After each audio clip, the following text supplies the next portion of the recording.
ನಮಸ್ಕಾರ. ಇವತ್ತು ಆರಂಭ ಆಗ್ತಾ ಇರುವ ಪ್ರವಚನ ಮಾಲೆಯನ್ನು ನಮ್ಮ ಹಿತೈಷಿಗಳು GS ರಾಘವೇಂದ್ರ ಅವರು ಪ್ರಾಯೋಜನೆ ಮಾಡಿದ್ದಾರೆ. ಅವರ ಪರಿವಾರಕ್ಕೆಲ್ಲ ಶುಭ ಕೋರ್ತೇನೆ. ಇವತ್ತಿನಿಂದ 13 ಶನಿವಾರದವರೆಗೆ ಶತಾವಧಾನಿ ಡಾಕ್ಟರ್ ರಾ ಗಣೇಶ್ ಅವರು ಕುಮಾರದಾಸನ ಜಾನಕಿ ಹರಣ ಮಹಾಕಾವ್ಯ ಕುರಿತು ಪ್ರವಚನ ಮಾಡೋರಿದ್ದಾರೆ. ಕೆಲವು ವರ್ಷಗಳ ಹಿಂದೆ ಒಂದು ಸಲ ಇದರ ಸಂಕ್ಷಿಪ್ತ ಪರಿಚಯ ಇದೇ ವೇದಿಕೆಯಲ್ಲಾಗಿತ್ತು. ಡಾಕ್ಟರ್ HV ನಾಗರಾಜರಾವ್ ಅವರಿಂದ. ಒಂದೊಂದು ಭಾಷೆಯ ಸಾಹಿತ್ಯದಲ್ಲಿಯೂ ಕೆಲವು ಕೌತುಕಗಳು ಇರುತ್ತವೆ, ಕ್ಯೂರಿಯಾಸಿಟೀಸ್. ಹಾಗೆ ಸಂಸ್ಕೃತ ಕಾವ್ಯ ಸಾಹಿತ್ಯದಲ್ಲಿ ಒಂದು ಕ್ಯೂರಿಯಾಸಿಟಿ ಅಂತ ಹೇಳ್ಬೋದು ಜಾನಕಿ ಹರಣ ಕಾವ್ಯ. ಹೀಗೆ ಹತ್ತಿರ 1500 ವರ್ಷದಷ್ಟು ಇದು ಪ್ರಾಚೀನವಾದರೂ ಕಾವ್ಯಾಭ್ಯಾಸಗಳಲ್ಲಿಯೂ ಹೆಚ್ಚಿನವರಿಗೆ ಈ ಕಾವ್ಯದ ಪರಿಚಯ ಇರೋದು ವಿರಳ ಅಂತ ಹೇಳಬೇಕಾಗಿದೆ. ವಾಮನನ ಕಾವ್ಯಾಲಂಕಾರ ಸೂತ್ರವೃತ್ತಿ, ಕ್ಷೇಮೇಂದ್ರನ ಔಚಿತ್ಯ ವಿಚಾರ ಚರ್ಚಾ ಮೊದಲಾದ ಕೃತಿಗಳಲ್ಲಿ ಕುಮಾರದಾಸನ ಪದ್ಯಗಳ ಉಲ್ಲೇಖ ಇದೆ. ಹೀಗೆ ಕುಮಾರದಾಸನ ಕೃತಿ ಪ್ರತಿಷ್ಠೆ ಪಡೆದದ್ದಾಗಿರಬೇಕು ಅನ್ನೋದಂತೂ ಸ್ಪಷ್ಟವಾಗಿದೆ. ಆದರೆ ಅದೇಕೋ 15ನೇ ಶತಮಾನದಿಂದ ಈಚೆಗೆ ಅದು ವಿಸ್ಮೃತಿಗೆ ಒಳಗಾದ ಹಾಗೆ ಅನಿಸುತ್ತೆ. ಹೀಗೆ 100 ವರ್ಷಗಳಷ್ಟು ಹಿಂದಿನ ಸಂಸ್ಕೃತ ಸಾಹಿತ್ಯ ಚರಿತ್ರಕಾರರು ಜಾನಕಿ ಹರಣ ಕಾವ್ಯದ ಹೆಸರನ್ನು ಉಲ್ಲೇಖ ಮಾಡಿದ್ದಾರೆ, ಪರಾಮರ್ಶೆ ಮಾಡಿದ್ದಾರೆ. ಹಲವರು ಆಲಂಕಾರಿಕರು ಕುಮಾರದಾಸನನ್ನು ಕಾಳಿದಾಸನಿಗೆ ಹೋಲಿಸಿರುವುದೂ ಉಂಟು. ಇಷ್ಟೆಲ್ಲ ಇದ್ದರೂ ಕುಮಾರದಾಸನ ಜಾನಕಿ ಹರಣ ಕಾವ್ಯ ಅಷ್ಟಾಗಿ ಪ್ರಚಲಿತ ಇರದೆ ಪಬ್ಲಿಕ್ ಡೊಮೈನ್ನಿಂದ ಸ್ವಲ್ಪ ಪಕ್ಕಕ್ಕೆ ಉಳಿದಿದೆ ಅಂತ ಹೇಳಬಹುದು. ಕುಮಾರದಾಸ ಸಿಂಹಳ ಅಂದರೆ ಈಗಿನ ಶ್ರೀಲಂಕಾ ದೇಶದವನು, ಕ್ರಿಸ್ತಶಕ 7ನೇ ಶತಮಾನಕ್ಕೆ ಹಿಂದಿನವನು. ಇದಿಷ್ಟಂತೂ ವಿದ್ವಾಂಸರು ಒಪ್ಪಿಕೊಂಡಿದ್ದಾರೆ. 25 ಸರ್ಗಗಳಷ್ಟಿರುವ ಜಾನಕಿ ಹರಣ ಕಾವ್ಯದ ಮೊದಲ ಅರ್ಧದಷ್ಟು ಮಾತ್ರವೇ ಹಿಂದೆ ಲಭ್ಯವಾಗಿತ್ತು. ಈಚಿನ ವರ್ಷಗಳಲ್ಲಿ ಕಾವ್ಯದ ಶೇಷ ಭಾಗವನ್ನು ರಿಕನ್ಸ್ಟ್ರಕ್ಟ್ ಮಾಡೋದಕ್ಕೆ ಸಾಧ್ಯವಾಗಿದೆ. ಶೀರ್ಷಿಕೆಯೇ ಧ್ವನಿಸೋ ಹಾಗೆ ಕುಮಾರದಾಸನ ಕಾವ್ಯದಲ್ಲಿ ರಾವಣ ಸೀತೆಯನ್ನು ಅಪಹರಣ ಮಾಡುವವರೆಗಿನ ರಾಮಾಯಣ ಕಥೆಯ ನಿರೂಪಣೆ ಇದೆ. ಪ್ರಕೃತಿ ವರ್ಣನೆಗಳು ಮತ್ತಿತರ ವರ್ಣನೆಗಳಲ್ಲಿ ಕವಿಯ ಸ್ವಂತಿಕೆ ಎದ್ದು ಕಾಣುತ್ತೆ. ಕಾವ್ಯದ ಆರಂಭದಲ್ಲಿಯೇ ಬರುವ ಋಷಿಕುಮಾರ ಶ್ರಾವಣ ಪ್ರಸಂಗ ಕಥನ ಕವಿಯ ಪ್ರತಿಭೆಯ ಪರಿಚಾಯಕವಾಗಿದೆ. ವಿವಾಹ ನಂತರ ಸೀತೆಯನ್ನು ಮಿಥಿಲೆಯಿಂದ ಕಳಿಸ್ಕೊಡುವಾಗ ಗಿರಃಕೃತಾಮ ಪುರುಷಾರ್ಥದೀಪನೇಹಿ ಇತ್ಯಾದಿ, ಗಂಡನಲ್ಲಿ ಯಾವತ್ತೂ ಗಡಸಾಗಿ ಮಾತನಾಡಬಾರದು, ಹೀಗೆಲ್ಲ ಜನಕ ಮಹಾರಾಜನ ಹಿತವಾದಗಳ ಒಂದು ಪದ್ಯ ಸರಣಿ ಇದೆ. ತುಂಬ ಮನನೀಯವಾಗಿದೆ. ಈಗಿನ ಫೆಮಿನಿಸ್ಟ್ ಎಷ್ಟು ಮಟ್ಟಿಗೆ ಒಪ್ಕೊಳ್ತಾರೋ ಗೊತ್ತಿಲ್ಲ. ಏನೇ ಆದರೂ ರಾಮಾಯಣದ ಅನುಕೃತಿಗಳಲ್ಲಿ ಜಾನಕಿ ಹರಣ ಕಾವ್ಯ ಒಂದು ಗಣ್ಯ ಸ್ಥಾನಕ್ಕೆ ಅರ್ಹವಾಗಿದೆ ಅನ್ನೋದನ್ನಂತೂ ಅಲ್ಲಗಳೆಯೋದಕ್ಕೆ ಆಗೋದಿಲ್ಲ. ಡಾಕ್ಟರ್ ರಾ ಗಣೇಶ್ ಅವರು ಪದೇ ಪದೇ ಹೇಳೋ ಹಾಗೆ ಒಂದೊಂದು ಸಾಹಿತ್ಯ ಕೃತಿಯನ್ನು ಅದರದೇ ನೆಲೆಯಲ್ಲಿ ಅನುಭವಿಸಿ ಆಸ್ವಾದಿಸಬೇಕು, ಇಳಿದಿದ್ದರೆ ನಷ್ಟ ನಮಗೆ. ಒಂದೊಂದು ಕೃತಿಯಿಂದಲೂ ನಮಗೆ ಲಭಿಸುವ ಆನಂದ ಅನನ್ಯವೇ. ಇದೇ ಸಾಹಿತ್ಯ ಲೋಕದ ಮನೋಹರತೆ. ಜಾನಕಿ ಹರಣ ಕಾವ್ಯ ಕುರಿತ ಪ್ರವಚನ ಮಾಲೆಯನ್ನು ಆರಂಭಿಸಬೇಕು ಅಂತ ಶತಾವಧಾನಿ ಡಾಕ್ಟರ್ ರಾ ಗಣೇಶ್ ಅವರಲ್ಲಿ ಪ್ರಾರ್ಥನೆ ಮಾಡುತ್ತೆ.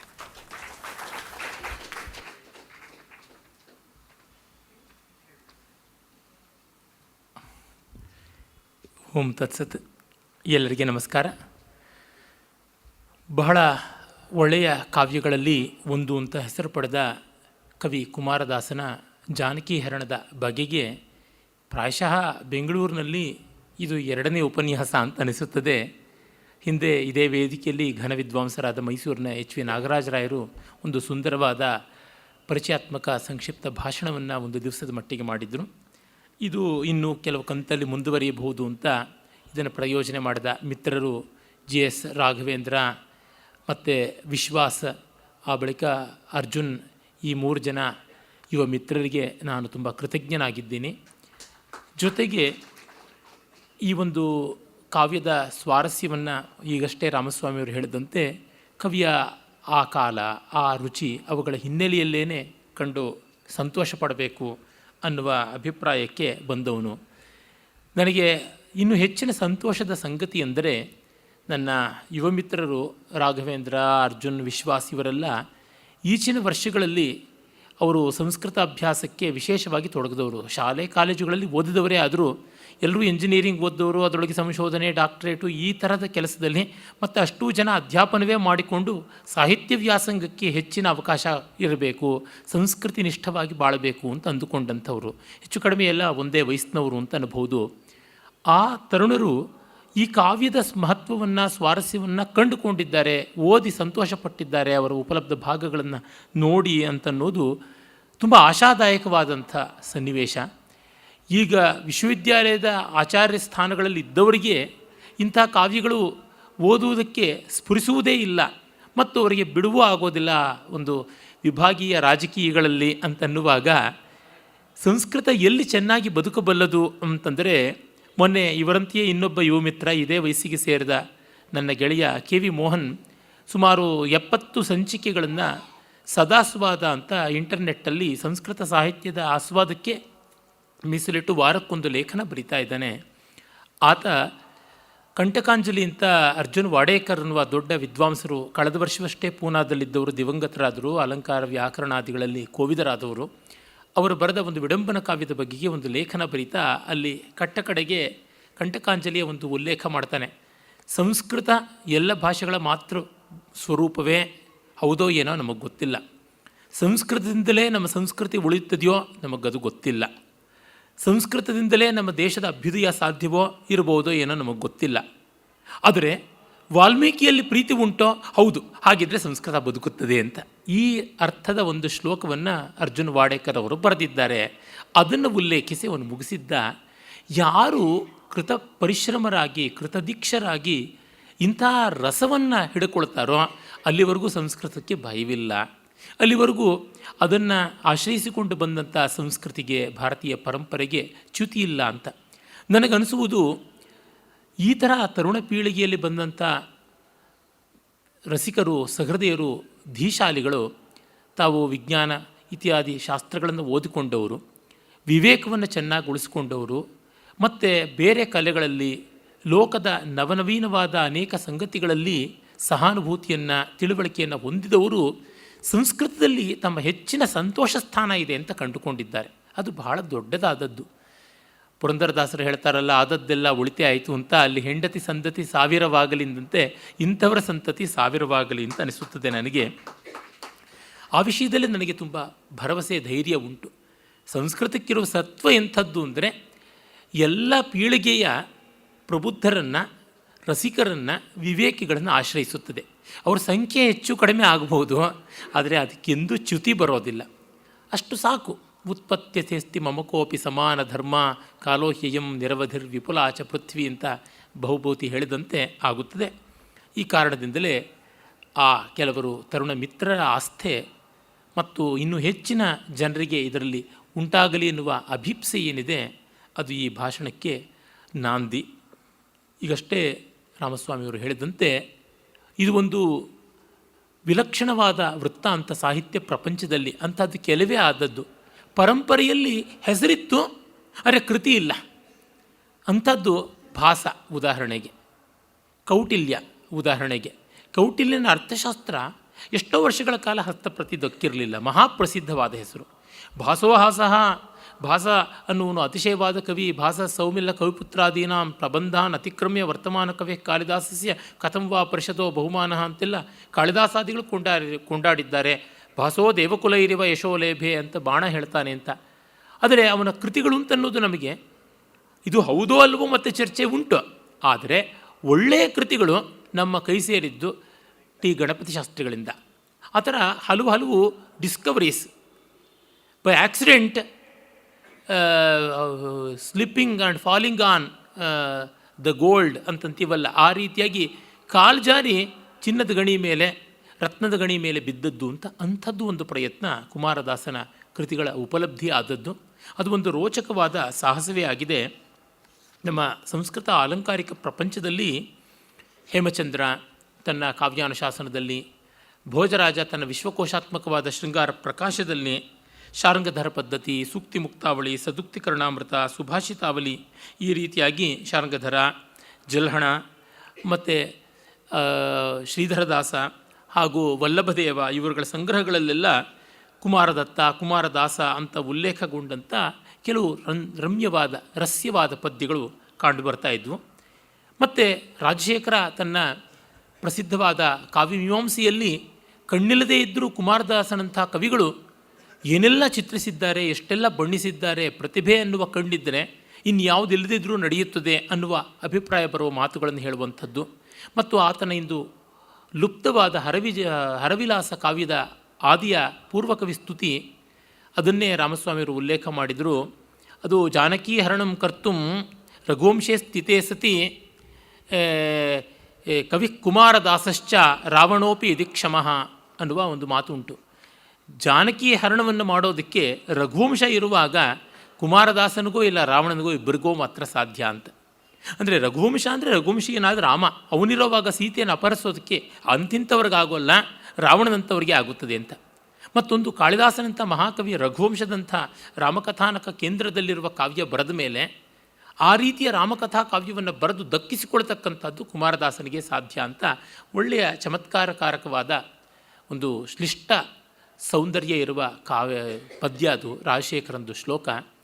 ಹೀಗೆ ಪೂರ್ವಕವಿಗಳು ಮುಕ್ತಕಂಠದಿಂದ ಕೊಂಡಾಡಿದ್ದಾರೆ. ಸುಭಾಷಿತ ಸಂಕಲನಕಾರರು ಅದರ ಸ್ವಾರಸ್ಯವನ್ನು ಗ್ರಹಿಸಿ ತಮ್ಮಲ್ಲಿ ಸಂಗ್ರಹಿಸಿಕೊಂಡಿದ್ದಾರೆ. ಮತ್ತು ಮಹಾ ಅಲಂಕಾರಿಕರು ಹೇಮಚಂದ್ರ, ಭೋಜ, ರಾಜಶೇಖರ ಇತ್ಯಾದಿಗಳು ಈ ಕವಿಯನ್ನು ಮೆಚ್ಚಿಕೊಂಡಿದ್ದಾರೆ. ಇಂತಿದ್ದರೂ ಕೂಡ ಅದಕ್ಕೂ ಲುಪ್ತವಾಗಿತ್ತು. ಅದನ್ನು ಉಜ್ಜೀವಿಸಿದ ಖ್ಯಾತಿ ಹಲವರಿಗೆ ಸೇರಬೇಕು. ಅದು ಒಂದು ತುಂಬ ರೋಚಕವಾದ ಕಥೆ ಅಂತ ಅನ್ನಬಹುದು. ಯಾಕೆಂದರೆ ಈ ಕೆಲಸವನ್ನು ಮಾಡುವುದು ಅಲ್ಪ ಸ್ವಲ್ಪದವರಿಗೆ ಸಾಧ್ಯವಾಗ್ತಾ ಇರಲಿಲ್ಲ. ಎಷ್ಟು ದೊಡ್ಡ ಬದ್ಧತೆ, ಕಮಿಟ್ಮೆಂಟ್ ಇತ್ತು ಅಂತ ಗೊತ್ತಾಗುತ್ತದೆ. ಅದು ಸುಮಾರು 19ನೇ ಶತಮಾನದ ಕಡೆಯ ಭಾಗದಲ್ಲಿ ಶ್ರೀಲಂಕಾ, ಆಗಿನ್ನೂ ಸಿಂಹಳ ಅಂತಾಗಿತ್ತು, ಅಲ್ಲಿಯ ಧರ್ಮಾರಾಮ ಸ್ಥವಿರ ಅಂತ ಒಬ್ಬ ಬೌದ್ಧ ವಿದ್ವಾಂಸ ಇದ್ದರು. ಅವರಿಗೆ ಇದರ ಹಸ್ತಪ್ರತಿ ಸಿಕ್ತು. ಅವರು ಅದನ್ನು ಸಿಂಹಳ ಲಿಪಿಯಲ್ಲಿ ಪ್ರಕಾಶನ ಮಾಡಿದರು. ಅದು ಅಪೂರ್ಣವಾದದ್ದು.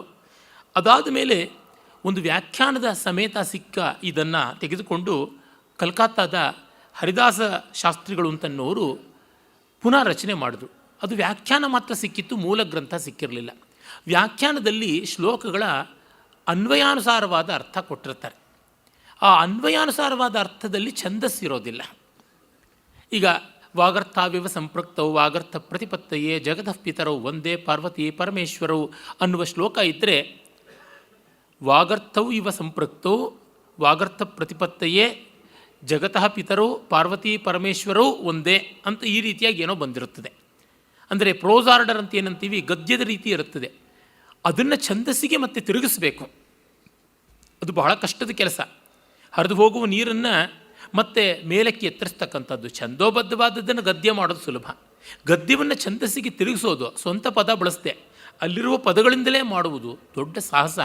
ಆ ಕೆಲಸವನ್ನು ಮಾಡಿದ್ರು ಅಂದರೆ it's love of labour of love ಅಂತೀವಲ್ಲ, ಎಷ್ಟು ಪ್ರೀತಿ, ಯಾವ ಮಟ್ಟದ ತಾಳ್ಮೆ ಎಲ್ಲ ಇರಬೇಕು. ಅದನ್ನು ಮಾಡಿ 10 ಸರ್ಗಗಳನ್ನು ಪ್ರಕಾಶನ ಮಾಡಿದರು. ಆಮೇಲೆ ಕಾಳಿಪದ ಒಂದೋಪಾಧ್ಯಾಯ ಅಂತ ಅವರು ಒಂದು ಆವೃತ್ತಿಯನ್ನು ತಂದರು. ಆದರೂ ಅದು 15 ಸರ್ಗದಷ್ಟಾಯಿತು. ಇನ್ನೂ ಉಳಿದಿತ್ತು. ಆಗ ಕೇರಳದಲ್ಲಿ ಉಪಲಬ್ಧವಾದ ಒಂದು ಹಸ್ತಪ್ರತಿ ಮದ್ರಾಸಿನ ಮ್ಯಾನುಸ್ಕ್ರಿಪ್ಟ್ ಲೈಬ್ರರಿಗೆ ಬಂದಿತ್ತು.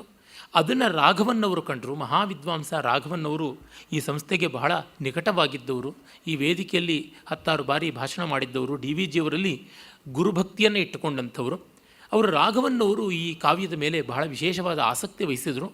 ತಮ್ಮ ಶಿಷ್ಯ CR ಸ್ವಾಮಿನಾಥನ್ ಅಂತ ವಿದ್ವಾಂಸರು, ಅವರ ಮೂಲಕವಾಗಿ ಇದರ ಅವಶಿಷ್ಟವಾದ ಇನ್ನು 5 ಸರ್ಗಗಳನ್ನು ಹಸ್ತಪ್ರತಿಯಿಂದ ಪರಿಷ್ಕೃತವಾದ ರೀತಿಯಲ್ಲಿ ಸಂಪಾದನೆ ಮಾಡಿಸಿದ್ರು. ಮತ್ತು ಮೂಲದ ಆ 15 ಸರ್ಗಗಳ ಇನ್ನು ಉಳಿದ ಭಾಗಕ್ಕೂ ಕೂಡ ಪರಿಷ್ಕೃತವಾದಂತಹ ಪಾಠ ಏನು ಅನ್ನೋದನ್ನು ನಿಶ್ಚಯಪಡಿಸಿ ಅದರ ಮೇಲೆ ಒಂದು ಅಧ್ಯಯನಪೂರ್ಣವಾದ ಗ್ರಂಥವನ್ನು ಬರೆಸಿದ್ರು. ರಾಘವನ್ನವರು ತೀರಿಕೊಂಡ್ರು. ಬಹಳ ಹಿಂದೆ ಆಗಿದ್ದ ಸಂಶೋಧನಾ ಗ್ರಂಥ ಹೊರಗೆ ಬರಲಿಲ್ಲ. ತೀರ ಈಚೆಗೆ ಅಂತಂದರೆ ರಾಘವನ್ನವರು ತೀರಿಕೊಂಡ ಮೇಲೆ ಅದು 77ನೇ ಇಸ್ವಿನಲ್ಲಿ ಅಚ್ಚಾಯಿತು. ರಾಘವನ್ನವರು ತೀರ್ಕೊಳ್ಳೋಕ್ಕೆ ಮುಂಚೆ ಒಂದು ವರ್ಷದ ಮುಂಚೆಯೋ ಏನೋ 78ರಲ್ಲಿ ರಾಘವನ್ನವರು ತೀರಿಕೊಂಡ್ರು. ಆಮೇಲೆ ಸ್ವಾಮಿನಾಥನವರು ತೀರಿಕೊಂಡ್ರು. ಅದಾದ ಮೇಲೆ ಈ ಕಾವ್ಯದ ಸಮಗ್ರವಾದ ಆವೃತ್ತಿ ಹಿಂದಿಯಲ್ಲಿ ಬಂತು. ಆ ಹಿಂದಿಯ ಆವೃತ್ತಿ ಹಿಂದಿ ಅನುವಾದದ ಸಮೇತ ಉಂಟು. ವ್ರಜಮೋಹನ್ ವ್ಯಾಸ್ ಅಂತಕ್ಕಂಥವರು ಇದನ್ನು ಅನುವಾದ ಮಾಡಿದ್ದಾರೆ. ಇದು ಈಚೆಗೆ ನಾವು ನೋಡಬಹುದಂಥ ಅತ್ಯಂತ ಪರಿಷ್ಕೃತವಾದ ಈ ಕಾವ್ಯದ ರೂಪ ಅಂತನ್ಬೋದು. ಸಾಕಷ್ಟು ವಿಸ್ತೃತವಾದ ಟಿಪ್ಪಣಿಯನ್ನು ಎಲ್ಲವನ್ನು ಕೂಡ ಈ ಸಂದರ್ಭದಲ್ಲಿ ಅವರು ಕೊಟ್ಟಿದ್ದಾರೆ. ಸರಸ್ವತಿ ಪ್ರಸಾದ ಚತುರ್ವೇದಿ ಅನ್ನೋರು ಮತ್ತು ಶ್ರೀಕೃಷ್ಣದಾಸ ಅನ್ನೋರು ಕೂಡ ಇದಕ್ಕೆ ಹೆಚ್ಚಿನ ದುಡಿಮೆಯನ್ನು ಮಾಡಿದ್ದಾರೆ. ಇದು ಈ ಕಾವ್ಯದ ರೋಚಕವಾದ ಇತಿಹಾಸ. ಇನ್ನು ಈ ಕಾವ್ಯ ಬರೆದವನು ಯಾರು ಅಂದರೆ ಕುಮಾರದಾಸ ಗೊತ್ತು. ಅವನು ಯಾರು ಏನು ಎತ್ತ ಅನ್ನೋದ್ರ ಬಗ್ಗೆ ಸಾಕಷ್ಟು ಊಹಾಪೋಹಗಳು ಇವೆ. ಸಾಮಾನ್ಯವಾಗಿ ಅವನು ಶ್ರೀಲಂಕಾದವನು, ಸಿಂಹಲದವನು ಅಂತ ಪ್ರಸಿದ್ಧಿ ಉಂಟು. ಅವನ ತಂದೆ ಯಾರು, ತಾಯಿ ಯಾರು ಅನ್ನೋದು ನಮಗೆ ಸ್ಪಷ್ಟವಾಗಿ ಗೊತ್ತಾಗೋಲ್ಲ. ಮಾನಿತ ಅಂತ ಒಂದು ಹೆಸರು ಬರ್ತದೆ, ಅದು ಅವನ ತಂದೆ ಇರಬೇಕು ಅಂತ ಮೂಲದಲ್ಲಿ ಕಟ್ಟಕಡೆಗೆ ಒಂದು ಉಲ್ಲೇಖ ಉಂಟು. ನಿತ್ಯಂ ಸದ್ಗುಣ ಭಕ್ತಿರಿಂದ್ರಿಯ ದಮಃ ಶ್ರೀ ಸಂಯುತಃ ಶಸ್ತ್ರದ್ಯೋತಿತ ಮೂರ್ಧ್ನಿ ಭುಕ್ತ ಹೃದಯೋ ಭೀಸಂಗತಃ ಸಂಗತಃ ವಿದ್ವಾನಸ್ಯ ಕವೇ ಪಿತಾರ್ಯ ಹೃದಯಂ ಧೀಮಾನಿತೋ ಮಾನಿತಃ. ಅಲ್ಲಿ ಮಾನಿತ ಅಂತ ಬಂದಿದೆ. ಲಂಕೈಶ್ವರ್ಯ ಭುಜ ಕುಮಾರಮಣಿರಿತ್ಯಾಸನ್ನಯ ಸನ್ನಯ ಅಂತ. ಅಂದರೆ ಲಂಕೆಯಲ್ಲಿ ಒಬ್ಬ ಮಹಾರಾಜ ಇದ್ದ, ಕುಮಾರಮಣಿ ಅಂತ. ಅವನ ಮಗಳ ಗಂಡ ಅಂದರೆ ಅಳಿಯ ಇವನು ಮಾನಿತ ಅಂತ ಕೆಲವರು ಅಭಿಪ್ರಾಯಪಡ್ತಾರೆ. ಇಲ್ಲ, ಅವನ ಆಸ್ಥಾನದಲ್ಲಿ ಅವನು ಪಾರ್ಷ್ಣಿಗ್ರಾಹಿ ಅಂದರೆ ಹಿಂದೆಯಿಂದ ಕಾಪಾಡ್ತಕ್ಕಂಥ ಬೆಂಗಾವಲು ಪಡೆಯ ನಾಯಕನಾಗಿದ್ದ ಅಂತ. ಆ ಬೆಂಗಾವಲು ಪಡೆಯ ನಾಯಕನಾಗಿದ್ದ ಮಾನಿತನಿಗೆ ಹುಟ್ಟಿದ ಮಗ ಕುಮಾರದಾಸ. ಕುಮಾರದಾಸ ಚಿಕ್ಕ ವಯಸ್ಸಲ್ಲಿಯೇ ತನ್ನ ತಂದೆಯನ್ನು ತಾಯನ್ನು ಕಳ್ಕೊಂಡ ಅಂತ ಗೊತ್ತಾಗುತ್ತದೆ. ಮಾನಿತ ಯುದ್ಧದಲ್ಲಿ ವೀರಸ್ವರ್ಗವನ್ನು ಪಡೆಯುತ್ತಾನೆ. ಕುಮಾರಮಣಿಯನ್ನು ಕಾಪಾಡೋದಕ್ಕೆ ಹೋಗಿ ಅವನು ತಾನು ಸಾಯ್ತಾನೆ, ಮಾವನನ್ನು ಕಾಪಾಡೋಕ್ಕೆ ಹೋಗಿ ಸಾಯ್ತಾನೆ ಅಂತ ಕೆಲವರ ವಿವರಣೆ ಉಂಟು. ಮತ್ತು ಇವನ ಸೋದರ ಮಾವಂದರು ಇಬ್ಬರು ಬಹಳ ಬಲಿಷ್ಠರಾದವರು, ಶ್ರೀಮೇಘ ಮತ್ತು ಅಗ್ರಬೋಧಿ ಅಂತ. ಅವರು ಇವನನ್ನು ಚೆನ್ನಾಗಿ ಲಾಲನೆ ಪಾಲನೆಯಿಂದ ಬೆಳೆಸಿದ್ರು. ಕುಮಾರದಾಸನಿಗೆ ಬಾಲ್ಯದಲ್ಲಿಯೇ ಅನಾರೋಗ್ಯವಿತ್ತು. ಅವನಿಗೆ ಹಾಲು ಕುಡಿಯುವ ವಯಸ್ಸಿನಲ್ಲಿ ಇದ್ದಾಗಲೇ ಮಾತಾಪಿತರ ವಿಯೋಗವಾಯಿತು. ಅವನು ಸೋದರ ಮಾವಂದರ ಮೂಲಕವಾಗಿ ಬೆಳೆದ ಅಂತ. ಅವರು ಶ್ರೀಲಂಕಾದ ರಾಜಕುಮಾರರೇ? ಅದೊಂದು ಪ್ರಶ್ನೆ. ಯಾಕೆಂದರೆ ಮಾನಿತ ಕುಮಾರಮಣಿಯ ಅಳಿಯ ಅಂತಾದರೆ ಅವನ ಸೋದರ ಮಾವಂದರು ಅಂದರೆ ಕುಮಾರದಾಸನ ಸೋದರ ಮಾವಂದರಾದ ಶ್ರೀಮೇಘ ಮತ್ತು ಅಗ್ರಬೋಧಿ ಅವರು ರಾಜಕುಮಾರರಾಗ್ತಾರೆ. ಅವರು ಶ್ರೀಲಂಕೆಯಲ್ಲೇ ಅವನನ್ನು ಬೆಳೆಸುವುದು ಸಹಜವಾಗುತ್ತದೆ. ಹಾಗಲ್ಲದೆ ಅವರು ಕಂಚಿಯಲ್ಲಿ ಬೆಳೆಸಿದ್ರು ಅಂತ ಗೊತ್ತಾಗುತ್ತದೆ. ಏಕೆಂದರೆ ಮೊದಲ ಸರ್ಗದಲ್ಲಿಯೇ ಅಯೋಧ್ಯೆ ವರ್ಣನೆ ಮಾಡಬೇಕಾದ್ರೆ ಅವನು ಕಾಂಚಿ ಗುಣಾಕರ್ಷಿತ ಸರ್ವಲೋಕ ಅನ್ನುವ ಮಾತನ್ನು ಬಳಸ್ತಾರೆ. ಹೀಗಾಗಿ ಕಾಂಚೀಪುರಕ್ಕೆ ಸೇರಿದವರ ಅಂತಲೂ ಒಂದು ಪ್ರಶ್ನೆ ಉಂಟು. ಮತ್ತು ಇವನ ಕಾಲ ಯಾವುದು ಅಂತ ನೋಡಿದ್ರೆ ಪಲ್ಲವರು ಉಚ್ಛ್ರಾಯದಲ್ಲಿದ್ದಾಗ ಕಾಂಚಿಗೆ ಬಂದ. ಹೀಗಾಗಿ ಇವನು ಯಾವ ಕಾಲ ಅನ್ನೋದಕ್ಕೆ ವಿದ್ವಾಂಸರ ಊಹಾಪೋಹ. ಕಾಳಿದಾಸನಂತೂ ಸ್ಪಷ್ಟವಾಗಿ ಅನುಕರಿಸಿದ್ದಾನೆ. ಹಾಗಾಗಿ ಕಾಳಿದಾಸೋತ್ತರ. ಮತ್ತು ರಾಜಶೇಖರಾದಿಗಳೆಲ್ಲ ಇವನನ್ನು ಕೊಂಡಾಡಿದ್ದಾರೆ, ತತ್ಪೂರ್ವದವನು. ಆಮೇಲೆ ಶೈಲಿಯನ್ನು, ಮಹಾಕಾವ್ಯದ ಮಾದರಿಯನ್ನು ನೋಡಿ ಇವನು ಕಾಳಿದಾಸ ಮಾತ್ರವಲ್ಲದೆ ಭಾರವಿಗೂ ಕೂಡ ಪರವರ್ತಿ, ಆದರೆ ಮಾಘನಿಗೆ ಪೂರ್ವವರ್ತಿ ಅಂತ. ಮಾಘ ಸಾಮಾನ್ಯವಾಗಿ 7ನೇ ಶತಾಬ್ದದ ಕಡೆಗೆ 8ನೇ ಶತಾಬ್ದದ ಆರಂಭಕ್ಕೆ ಬರ್ತಾನೆ ಅಂತಂತಾರೆ. ಇನ್ನು ಭಾರವಿ ನೋಡಿದ್ರೆ 5-6ನೇ ಶತಮಾನಗಳ ಅಂತರಾಳದಲ್ಲಿ ಇರ್ತಾನೆ. 7ನೇ ಶತಮಾನಕ್ಕೆ ಬರ್ತಕ್ಕಂಥವನು ದಂಡಿ. ಹೆಚ್ಚು ಕಡಿಮೆ ಅವನ ಸಮಕಾಲೀನಾಗಿರಬೇಕು. ಕೆಲವರಂತೂ ದಂಡಿ ಇವನ ಗುರುವೂ ಆಗಿದ್ದಿರಬೇಕು ಅಂತ ಕೂಡ ಊಹೆಗಳನ್ನು ಮಾಡ್ತಾರೆ. ಅದಕ್ಕೆ ನಮಗೆ ಆಧಾರ ಸಿಗೋಲ್ಲ. ಇಷ್ಟಂತೂ ಹೇಳಬಹುದು. ಪಲ್ಲವರ ಸಮೃದ್ಧವಾದ ಸುಸಂಸ್ಕೃತವಾದ ಸಂಪನ್ನ ರಾಜಧಾನಿ ಕಾಂಚಿಯಲ್ಲಿ ಇವನ ಬಾಲ್ಯ ಕಳೆಯಿತು. ಇವನು ವಿದ್ಯಾಭ್ಯಾಸ ಮಾಡಿದ. ಅನಾರೋಗ್ಯ ಅಂತ ಬರುತ್ತದೆ, ಕಣ್ಣು ಅಂತ ಎಲ್ಲೂ ಬರೋಲ್ಲ, ಅಂದರೆ ಕಣ್ಣಿನ ಊನವಾಗಿತ್ತು ಅಂತ ರಾಜಶೇಖರ ಹೇಳ್ತಾನೆ. ಆದರೆ ಇಷ್ಟೆಲ್ಲ ಓದಿ ಲೋಕ ಪರಿಶೀಲನೆ ಮಾಡದೇ ಇದ್ದರೆ ಅವನಿಗೆ ಕಾವ್ಯ ಬರೆಯೋಕ್ಕಾಗ್ತಾ ಇರಲಿಲ್ಲ. ಹೀಗಾಗಿ ಬಾಲ್ಯದಲ್ಲಿ ಕಣ್ಣಿನ ದೌರ್ಬಲ್ಯ ಇತ್ಯಾದಿ ಇದ್ದದ್ದು ಮಧ್ಯ ವಯಸ್ಸಿನಲ್ಲಿಯೋ ತಾರುಣ್ಯದ ಕಡೆಯಲ್ಲಿಯೋ ಪ್ರೌಢತ್ವದಲ್ಲಿಯೋ ಇದ್ದಾಗ ಕಣ್ಣನ್ನು ಕಳ್ಕೊಂಡನೋ ಏನೋ ಗೊತ್ತಿಲ್ಲ. ಅಥವಾ ಜಾನಕಿ ಹರಣವನ್ನು ಬರೆಯೋ ಅಷ್ಟೊತ್ತಿಗೆ ಕಣ್ಣು ಕಳ್ಕೊಂಡು ಹಿಂದಿದ್ದ ಲೋಕಾನುಭವದಿಂದ, ಚಾಕ್ಷುಷಾನುಭವದ ಬಲದಿಂದ ಬರದ ಅಂತಲೂ ಅಂದುಕೊಳ್ಬಹುದು. ಏನೇ ಇದ್ದರೂ ಪಾಪ ತುಂಬ ದುರ್ದೈವಿ ಎನ್ನಬೇಕು. ಬಾಲ್ಯದಲ್ಲಿಯೇ ತನ್ನ ತಾಯಿ ತಂದೆಗಳನ್ನು ಕಳ್ಕೊಂಡ, ಅನಾರೋಗ್ಯಕ್ಕೆ ತುತ್ತಾಗಿದ್ದ ಮತ್ತು ಹತ್ತತ್ರ 1,000 ಕಾಲ, 1,000 ವರ್ಷ ಕಾಲ ಲೋಕದ ಕಣ್ಣಿಗೆ ಬೀಳದೆ ಲೋಕಾಂಧಕಾರಕ್ಕೆ, ಲೋಕಾಂಧತೆಗೆ ಪಾತ್ರನಾಗಿದ್ದ. ತಾನೂ ತನ್ನ ಜೀವಮಾನದಲ್ಲಿ ಅಂಧನಾಗಿದ್ದ. ಆಮೇಲೆ 1,000 ವರ್ಷ ಇವನ ಬಗ್ಗೆ ಲೋಕ ಅಂಧವಾಗಿತ್ತು. ಅಂದರೆ ಆ ಅರ್ಥದಲ್ಲಿ ತುಂಬ ದುರ್ದೈವಿ ಎನ್ನಬೇಕು. ಆದರೆ ಒಳ್ಳೆಯ ಕಾವ್ಯ ಕೊಟ್ಟಿದ್ದಾನೆ, ಅದು ಅವನ ಸುಕೃತ. ಎಷ್ಟು ಜನ ಕಂಡಿದ್ದವರು ಆಗಿ ಹೋಗಲಿಲ್ಲ, ಆದರೆ ಒಂದು ಅಕ್ಷರವೂ ಓದ್ದಂತೆ ಒಂದು ಅಕ್ಷರವೂ ಬರೆಯದಂತೆ ಹೋದರು. ಇಂಥದ್ರೊಳಗೆ ಇವನು ಪುಣ್ಯಾತ್ಮ, ಸುಕೃತಿಶಾಲಿ. ಮತ್ತು 1000 ವರ್ಷಗಳಾದ ಮೇಲೆ ಇವನ ಕಾವ್ಯ ಮತ್ತೆ ಲೋಕಕ್ಕೆ ಆವೃತವಾಯಿತು, ಅನಾವೃತವಾಯಿತು, ಲೋಕಕ್ಕೆ ಕಾಣಿಸಿಕೊಳ್ತು. ಈಗ ನಾವು ಅದನ್ನು ಓದಬಲ್ಲವಾಗಿದ್ದೀವಿ ಅಂತಂದರೆ ಈ ಕಾಲ ಪ್ರವಾಹದಲ್ಲಿ ಅವನು ಬದುಕು ಬಂದನಲ್ಲ, ಅದು ತುಂಬ ದೊಡ್ಡದಾದದ್ದು. ಹಸ್ತಪ್ರತಿಗಳ ಅಭಾವದಲ್ಲಿ ವ್ಯಾಖ್ಯಾನ ಗ್ರಂಥದಿಂದ ಪ್ರತಿಲೋಮ ರೂಪವಾಗಿ ಮೂಲ ಗ್ರಂಥವನ್ನು ನಿರೂಪಣೆ ಮಾಡಬೇಕಾಗಿದ್ದ ಸಂದರ್ಭದಲ್ಲಿ ಎಲ್ಲ. ಈ ಸಂದರ್ಭದಲ್ಲಿ ಒಂದು ಹೇಳಬೇಕು, ನಂದರ್ಗೀಕರ್ ಅಂತ ಒಳ್ಳೆಯ ವಿದ್ವಾಂಸರು ಇದನ್ನು ತುಂಬ ಒಳ್ಳೆಯ ಟಿಪ್ಪಣಿಗಳಿಂದ ಬಹಳ ಪರಿಷ್ಕೃತವಾಗಿ 10 ಸರ್ಗಗಳನ್ನು ಇಂಗ್ಲೀಷ್ ಅನುವಾದ ಟಿಪ್ಪಣಿಗಳ ಸಮೇತವಾಗಿ ತಂದುಕೊಟ್ಟಿದ್ದಾರೆ. ಅಂದರೆ ಒಮ್ಮೆ ಈ ಕಾವ್ಯ ಹೊರಗೆ ಬಂದ ತಕ್ಷಣ ವಿದ್ವಲ್ಲೋಕ ತುಂಬ ಸಂತೋಷದಿಂದ ಆಧರಿಸ್ತು. ರೈಸ್ ಡೇವಿಡ್ಸ್ ಅವರಿರ್ಬೋದು, ಕೀತ್ ಇರ್ಬೋದು, ಅನೇಕ ಪಾಶ್ಚಾತ್ಯ ವಿದ್ವಾಂಸರು ಕೂಡ ಈ ಬಗ್ಗೆ ಬಹಳ ಮೆಚ್ಚುಗೆಯನ್ನು ತೋರಿಸಿದ್ದಾರೆ. ಮತ್ತು ಭಾರವಿಯ ಕಿರಾತಾರ್ಜುನಿಯಕ್ಕಿಂತ ಹೆಚ್ಚು ರಸವತ್ತಾದ ಕಾವ್ಯ ಇದು. ಶಿಶುಪಾಲವಧಕ್ಕಿಂತ ಹೆಚ್ಚು ಸರಸ ಸುಬೋಧವಾದ ಕಾವ್ಯ. ರಘುವಂಶದ ಮುಂದೆ ಸ್ವಲ್ಪ ಸಪ್ಪೆಯೇ ಹೌದು, ಸ್ವಲ್ಪ ಪ್ರಪೋರ್ಷನ್ಸ್ ಅಂತೀವಲ್ಲ, ಆಯಾ ಅಳವು ಹದ ಕಡಿಮೆ. ಆದರೆ ಪಂಚಮಹಾಕಾವ್ಯಗಳ ಪಂಕ್ತಿಯೊಳಗೆ ಖಂಡಿತ ಸೇರಬಹುದಾಗಿತ್ತು. ಮಲ್ಲಿನಾಥನ ಕೈಗೆ ಬಿದ್ದಿದ್ರೆ ಆಗ್ತಾ ಇತ್ತೋ ಏನೋ ಗೊತ್ತಿಲ್ಲ. ಅಂದರೆ ಕೆಲವೊಮ್ಮೆ ನೋಡಿ ಒಳ್ಳೆಯ ವ್ಯಾಖ್ಯಾನಕಾರರು ಬಂದರೆ ಆಗುತ್ತದೆ. ಮೊನ್ನೆ ದಿವಸ ಅಥವಾ ನಿನ್ನೆ ದಿವಸ ಯಾರೋ ನನ್ನನ್ನು ಕೇಳಿದ್ರು, ಒಂದು ಸಂಸ್ಥೆಯಲ್ಲಿ ಯಾವುದೋ ಕಾರ್ಯಕ್ರಮ ಇತ್ತು, ಹೋಗಿದ್ದೆ. ಅಲ್ಲಿ ಉತ್ತರ ಭಾರತೀಯರು ಮತ್ತು ವಿಜ್ಞಾನ ತಂತ್ರಜ್ಞಾನ ಓದಿಕೊಂಡು ಒಂದು MNCನಲ್ಲಿ ಕೆಲಸ ಮಾಡ್ತಾ ಇರ್ತಕ್ಕಂಥ ತರುಣ ಆತ 1-2 ವರ್ಷಗಳಿಗೆ ನಂಗೆ ಪರಿಚಿತರಾಗಿ ಕಾಳಿದಾಸನಲ್ಲಿ ಆಸಕ್ತಿ ವಹಿಸಿ ಕಾಳಿದಾಸನ್ನು ಓದ್ತಾ ಇದ್ದಾರೆ. ಆತ ನನ್ನನ್ನು ಕೇಳಿದ್ರು, ರಘುವಂಶ ಓದ್ತಾ ಇದ್ದೀನಿ, ತುಂಬ ಸಂತೋಷವಾಗುತ್ತೆ. ರಘುವಿನಂಥ ಮಹಾರಾಜ ರಾಮನಿಗಿಂತ ದೊಡ್ಡವನು ಅಂತ ಅನಿಸ್ಬಿಡುತ್ತೆ, ಅವನು ಯಾಕೆ ದೇವರು ಅಂತ ಪೂಜಿತನಾಗಲಿಲ್ಲ ಅಂತ. ವಾಲ್ಮೀಕಿ ಕೈಗೆ ಅವನು ಸಿಗಲಿಲ್ಲಪ್ಪ ಅಷ್ಟೇ ಅಂತಂದೆ ಕಾರಣ. ಅಂದರೆ ಮಾಂಧಾತೃ ಕೃತಿಯುಗಕ್ಕೆ ಅಲಂಕಾರಭೂತ. ಆತ ಒಂದು ಮಹಾಕಾವ್ಯದ ನಾಯಕನಾಗಲಿಲ್ಲ, ವ್ಯಾಸನೋ ವಾಲ್ಮೀಕಿಯನೋ ಸಿಕ್ಕಿದ್ದರೆ ಆಗ್ತಾ ಇತ್ತು. ಹೀಗೆ ದೊಡ್ಡ ವ್ಯಾಖ್ಯಾನಕಾರ ಮಲ್ಲಿನಾಥನಂತವನು ಸಿಕ್ಕಿದ್ದಿದ್ದರೆ ಕುಮಾರದಾಸನು ಪಂಚಮಹಾಕಾವ್ಯಗಳ ಪಂಕ್ತಿಯಲ್ಲಿ ಬರ್ತಾ ಇದ್ದನೋ ಏನೋ ಗೊತ್ತಿಲ್ಲ. ಪುಣ್ಯೇರ್ ಯಶೋ ಲಭ್ಯತೆ, ಕೆಲವೊಮ್ಮೆ ಆ ಥರ ಆಗ್ಬಿಡ್ತದೆ. ಏನೇ ಇದ್ದರೂ ಪಂಚಮಹಾಕಾವ್ಯಗಳು ಅನ್ನೋದೊಂದು ಉಪಲಕ್ಷಣ. ಉತ್ತಮ ಕಾವ್ಯಗಳಿಗೆ ಇಂತಿಷ್ಟೇ ಸಂಖ್ಯೆ ಅಂತ ಏನೂ ಇಲ್ಲ, ಅದೊಂದು ಮ್ಯಾಜಿಕ್ ನಂಬರ್ ಅಲ್ಲ, ಇಷ್ಟಾದ ಮೇಲೆ ಮುಗೀತು ಅಂತ ಬಾಗಿಲು ಹಾಕ್ಕೊಳ್ಳೋದಕ್ಕೆ.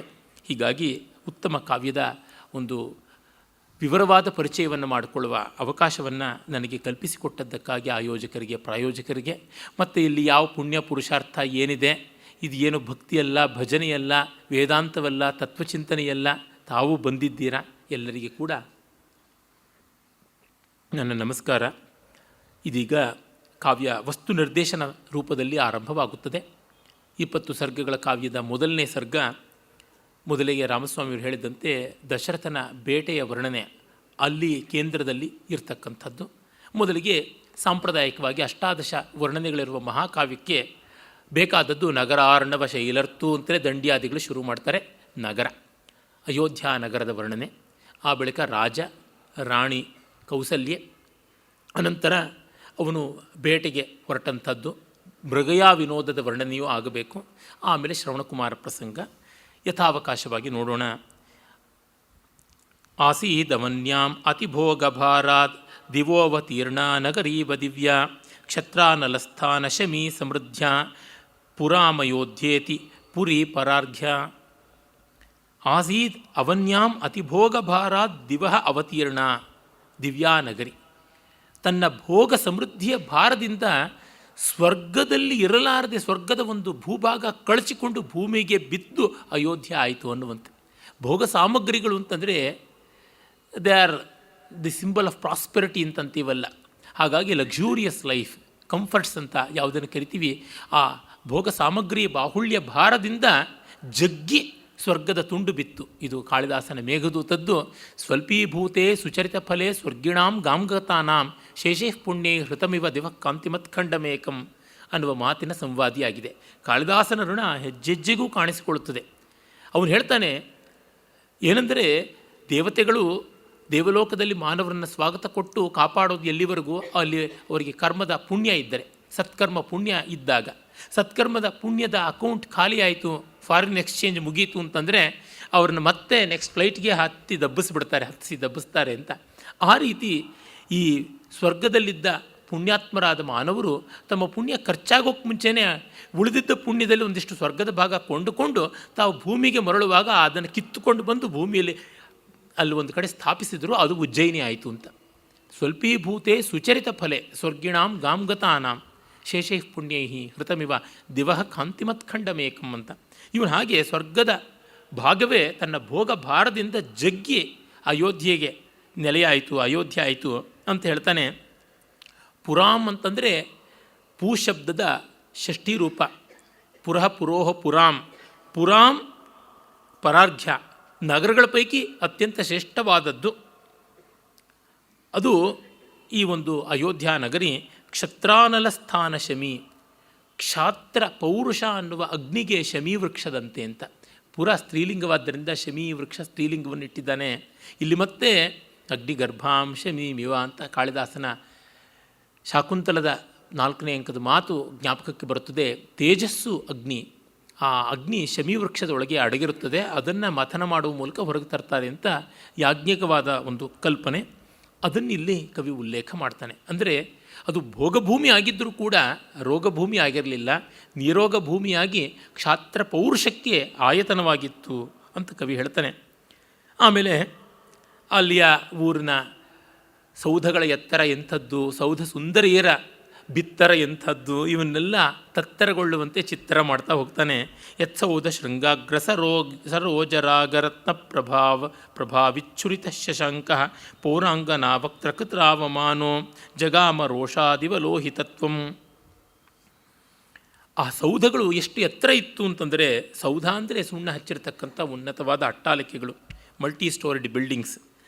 ಅಲ್ಲಿ ಟೆರೇಸ್ ಗಾರ್ಡನ್ಸ್ ಇರ್ತಾ ಇತ್ತು.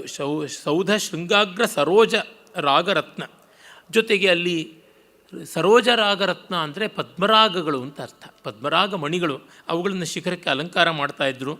ಆ ಕಾಂತಿಯಿಂದ ಚಂದ್ರಬಿಂಬ ಕೆಂಪಾಗ್ತಾ ಇತ್ತು ಅಂತ. ಅಂದರೆ ಸೌಧಗಳು ಎಷ್ಟು ಎತ್ತರ ಅಂತಂದರೆ ಆ ದೊಡ್ಡ ದೊಡ್ಡ ಭವನಗಳ ಮೇಲೆ ಈ ಪದ್ಮರಾಗ ಮಣಿಗಳ ಅಲಂಕಾರ, ಅದರ ಕೆಂಪು ಚಂದ್ರಬಿಂಬದ ಮೇಲೆ ಪ್ರತಿಫಲಿಸಿ ಚಂದ್ರಬಿಂಬ ಕೆಂಪಾಗ್ತಾ ಇದ್ದರೆ ಅದು ಯಾಕೆ ಕೆಂಪಾಗ್ತಾ ಇತ್ತು ಅಂತಕ್ಕಂಥ ಒಂದು ಬಹಳ ಸುಂದರವಾಗಿ ಹೇತುತ್ಪ್ರೇಕ್ಷ ಅಲಂಕಾರ ಮಾಡ್ತಾನೆ. ಪೌರಾಂಗನಾ ವಕ್ತ್ರ ಕೃತಾವಮಾನೋ ಜಗಾಮ ರೋಷಾದಿವ ಲೋಹಿತತ್ವಂ. ಈ ಊರಿನ ಸುಂದರಿಯರ ಮುಖ ನನಗಿಂತಲೂ ಚೆನ್ನಾಗಿದೆ ಅಂತ ಕೋಪದಿಂದಲೋ ಲಜ್ಜೆಯಿಂದಲೋ ಕೆಂಪಾದ ರೀತಿ ಚಂದ್ರನದು ಅಂತ. ಇವನು ಏಕಕ್ರಿಯಾ ದ್ವ್ಯರ್ಥಕರಿ ಬಬುವ ಅಂತ ಆ ಊರಿನ ಸೌಧಗಳ ಎತ್ತರವನ್ನು, ಆ ಸೌಧಗಳ ಶ್ರೀಮಂತಿಕೆಯನ್ನು ಮತ್ತು ಅಲ್ಲಿಯ ಸುಂದರಿಯರ ಸೌಂದರ್ಯವನ್ನು ಎಲ್ಲವನ್ನೂ ಹೇಳಿಬಿಡ್ತಾ ಇದ್ದಾನೆ. ಆ ಪದ್ಮರಾಗಾದಿ ದಿವ್ಯ ಮಣಿಗಳನ್ನು, ನವರತ್ನಗಳಲ್ಲಿ ಒಂದನ್ನು ಇವರು ಸೌಧದ ಶಿಖರಗಳಿಗೆ ಅಲಂಕಾರಕ್ಕೆ ಬಳಸ್ತಾ ಇದ್ದರು. ಡ್ಯಾಮ್ ರಿಚ್, ಡೈ ರಿಚ್ ಅವರು. ಇನ್ನು ಅಷ್ಟು ಎತ್ತರ, ಚಂದ್ರನನ್ನು ಆಕರ್ಷಣ ಮಾಡುವಷ್ಟು, ಚಂದ್ರನ ಮೇಲೆ ಈ ಕಾಂತಿ ಪ್ರತಿಫಲಿಸುವಷ್ಟು ಮಟ್ಟಿಗೆ ಎತ್ತರ, ಬಿತ್ತರ, ಅಷ್ಟಾಗಲ್ಲ, ಅಷ್ಟು ಎತ್ತರ. ಇನ್ನು ಅಲ್ಲಿಯ ಸುಂದರಿಯರ ಮುಖಗಳು ಚಂದ್ರನ ಮುಖವನ್ನು ಗೇಲಿಗೊಳಿಸುವಂತೆ ಇತ್ತು. ಅವನು ನಾಚಿಕೆಯಿಂದಲೋ ಕೋಪದಿಂದಲೋ ಕೆಂಪಾಗುವಂತೆ ಆಗ್ತಾ ಇತ್ತು ಅಂತ ಕವಿಯಲ್ಲಿ ರೋಷಾದಿವ ಅಂತಾನೆ, ಅಥವಾ ಲಜ್ಜೆಯೇವ ಅಂತಲೂ ಮಾಡ್ಕೋಬಹುದು. ಎರಡೂ ರೀತಿ ವೈವರ್ಣ್ಯ ಬರುವುದು ಉಂಟು. ಹಾಗೆ ಇದು ಆ ವಿದ್ವದ್ ರಸಿಕರಿಗೆ ಆ ಕಾಲಕ್ಕೆ ಒಪ್ಪಿಗೆ ಆಗ್ತಾ ಇದ್ದ ವಿದಗ್ಧ ಕಾವ್ಯಗಳ ರೀತಿ. ಅಂದರೆ ಆ ಊರು ಶ್ರೀಮಂತವಾಗಿತ್ತು, ಆ ಊರಿನ ಹೆಂಗಸರು ಸುಂದರಿಯರಾಗಿದ್ದರು ಅಂತ ಹೇಳಿದ್ರೆ ಎಲ್ಲರೂ ಹೇಳ್ತಾರೆ. ಹೀಗೆ ಹೇಳಬೇಕು, ಅದು ಬಹಳ ಮುಖ್ಯ ಅಂತ. ರೀತಿರಾತ್ಮ ಕಾವ್ಯಸ್ಯ, ಈ ಬಗೆಯ ಒಂದು ರಂಜಿತವಾದ ರೀತಿ ಸಂಸ್ಕೃತಕ್ಕೆ ತುಂಬ ಸಹಜವೂ ಆದಂಥದ್ದು. ಕೃತ್ವಾಪಿ ಸರ್ವಸ್ಯ ಮುದಂ ಸಮೃದ್ಧ ಹರ್ಷಾಯ ನಾಭೂದ್ ಅಭಿಸಾರಿಕಾಣಾಂ ನಿಶಾಸು ಯಾ ಕಂಚನ ತೋರಣಸ್ಥರತ್ನಾಂಶುಭಿರ್ಭಿನ್ನ ತಮಿಸ್ರ ರಾಶಿ. ಈ ಊರು ಎಲ್ಲರಿಗೂ ಸಂತೋಷ ಕೊಡ್ತಾ ಇದ್ದರು, ಒಬ್ಬರಿಗೆ ಮಾತ್ರ ಕೊಡ್ತಾ ಇರಲಿಲ್ಲ. ಅದು ಏನಂದರೆ, ಯಾರಿಗೂ ಗೊತ್ತಾಗದಂತೆ ತಮ್ಮ ಪ್ರಿಯಕರರನ್ನು ಅರಸಿ ಹೋಗತಕ್ಕಂಥ ತರುಣಿಯರು, ದಿಟ್ಟೆಯರು ಅವರಿಗೆ. ಯಾಕೆಂದರೆ ಅಲ್ಲಿರುವ ಊರಿನ ಕಾಂಚನ ತೋರಣಗಳು, ಎಲ್ಲಂದರೆ ಅಲ್ಲಿ ಕಮಾನುಗಳಿರ್ತಾ ಇದ್ವು. ಸುಂದರವಾಗಿ ರತ್ನಖಚಿತವಾಗಿರುವ ಸುವರ್ಣದ ಆ ತೋರಣ ಸ್ತಂಭಗಳು, ತೋರಣ ದ್ವಾರಗಳು, ಅವುಗಳ ಕಾಂತಿಯಿಂದ ರಾತ್ರಿಯೆಲ್ಲ ಹಗಲಂತೆ ಆಗಿ ಅಭಿಸಾರಿಕೆಯರಿಗೆ ತಮ್ಮ ಅಭಿಸಾರದ ಯತ್ನ ಬಯಲಾಗಿ ಬಿಡುತ್ತದೆ ಎನ್ನುವ ಬೇಸರದಿಂದ ಅವರು ಬೈಕೊಳ್ತಾ ಇದ್ದರು. ಅದೊಂದಕ್ಕೆ ಬಿಟ್ಟರೆ ಈ ಊರಿನ ಬಗೆಗೆ ಯಾರಿಗೂ ಯಾವುದೇ ಬೇಸರವಿರಲಿಲ್ಲ ಅಂತ. ಅಂದರೆ ಆ ಸಮೃದ್ಧಿಯನ್ನೇ ಹೇಳ್ತಾನೆ. ಮತ್ತೆ ಮೇಘದೂತದಲ್ಲಿ ಕಾಳಿದಾಸ ಅಭಿಸಾರಿಕೆಯರು ಸೂಚಿಭೇದ್ಯೈ ಸ್ತಮೋಭಿ ಗಚ್ಚಂತೀನಾಂ ರಮಣವಸತಿಂ, ಆ ರೀತಿಯಾದದ್ದು. ಕಾಳಿದಾಸ ಎಷ್ಟು ಮುಂದಿನ ಪರವರ್ತಿ ಕವಿಗಳಿಗೆ ಅನಿವಾರ್ಯವಾದ ಆಕರವಾದ ಆಶ್ರಯವಾದ ಅಂತನ್ನೋದು ದಾಸತಾಂ ಕಾಳಿದಾಸಸ್ಯ ಕವಯಕ್ಕೇನ ಬಿಭ್ರತಿ ಎನ್ನುವ ಗಂಗಾದೇವಿಯ ಮಾತು ನೆನಪಿಗೆ ಬರುತ್ತದೆ. ಅದರೊಳಗೆ ಸ್ವಂತಿಕೆಯನ್ನು ತೋರಿಸ್ತಾರೆ ಇವರು. ಅಷ್ಟರೊಳಗೆ ಏನು ತೋರಿಸ್ಬೋದು, ಅವನ ಮಾರ್ಗದಲ್ಲಿಯೇ ಸ್ವಲ್ಪ ಬೇರೆ ಬೇರೆ ಶಾಖಾಂತರಗಳನ್ನು, ಅವನು ರಾಜಮಾರ್ಗವನ್ನು ಹಾಕಿಕೊಟ್ಬಿಟ್ಟ.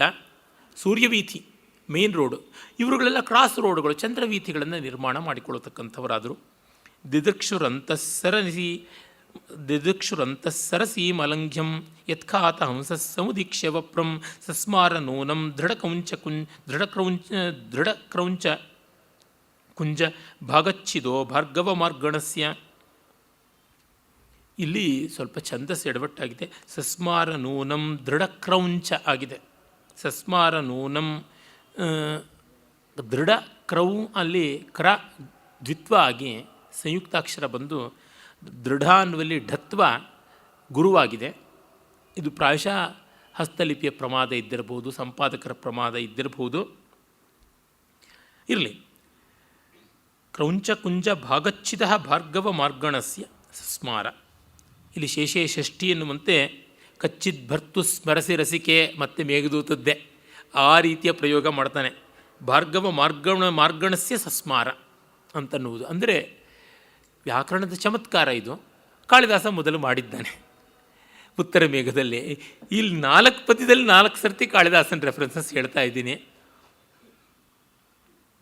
ಆ ಒಂದು ಊರಿನ ಕೋಟೆಯ ಎತ್ತರ ಎಂಥದ್ದು ಅಂದರೆ ಅದನ್ನು ಹೇಳ್ತಾ ಇದ್ದಾನೆ.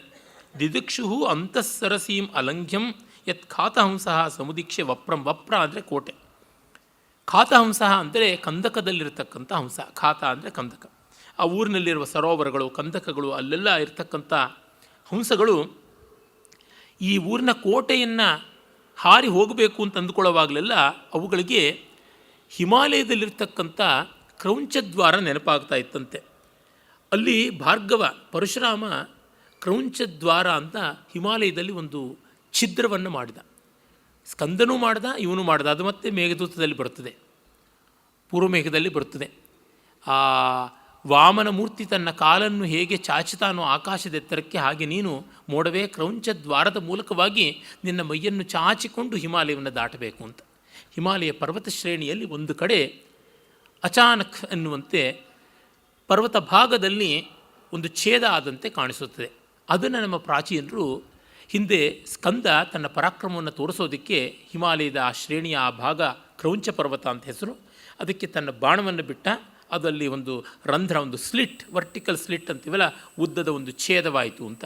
ಆಮೇಲೆ ಪರಶುರಾಮ ತಾನು ಅವನಿಗಿಂತ ಏನು ಕಡಿಮೆ ಅನ್ನೋದಕ್ಕೆ ಇನ್ನಷ್ಟು ಅದನ್ನು ದೊಡ್ಡದು ಮಾಡ್ದ ಅಂತ.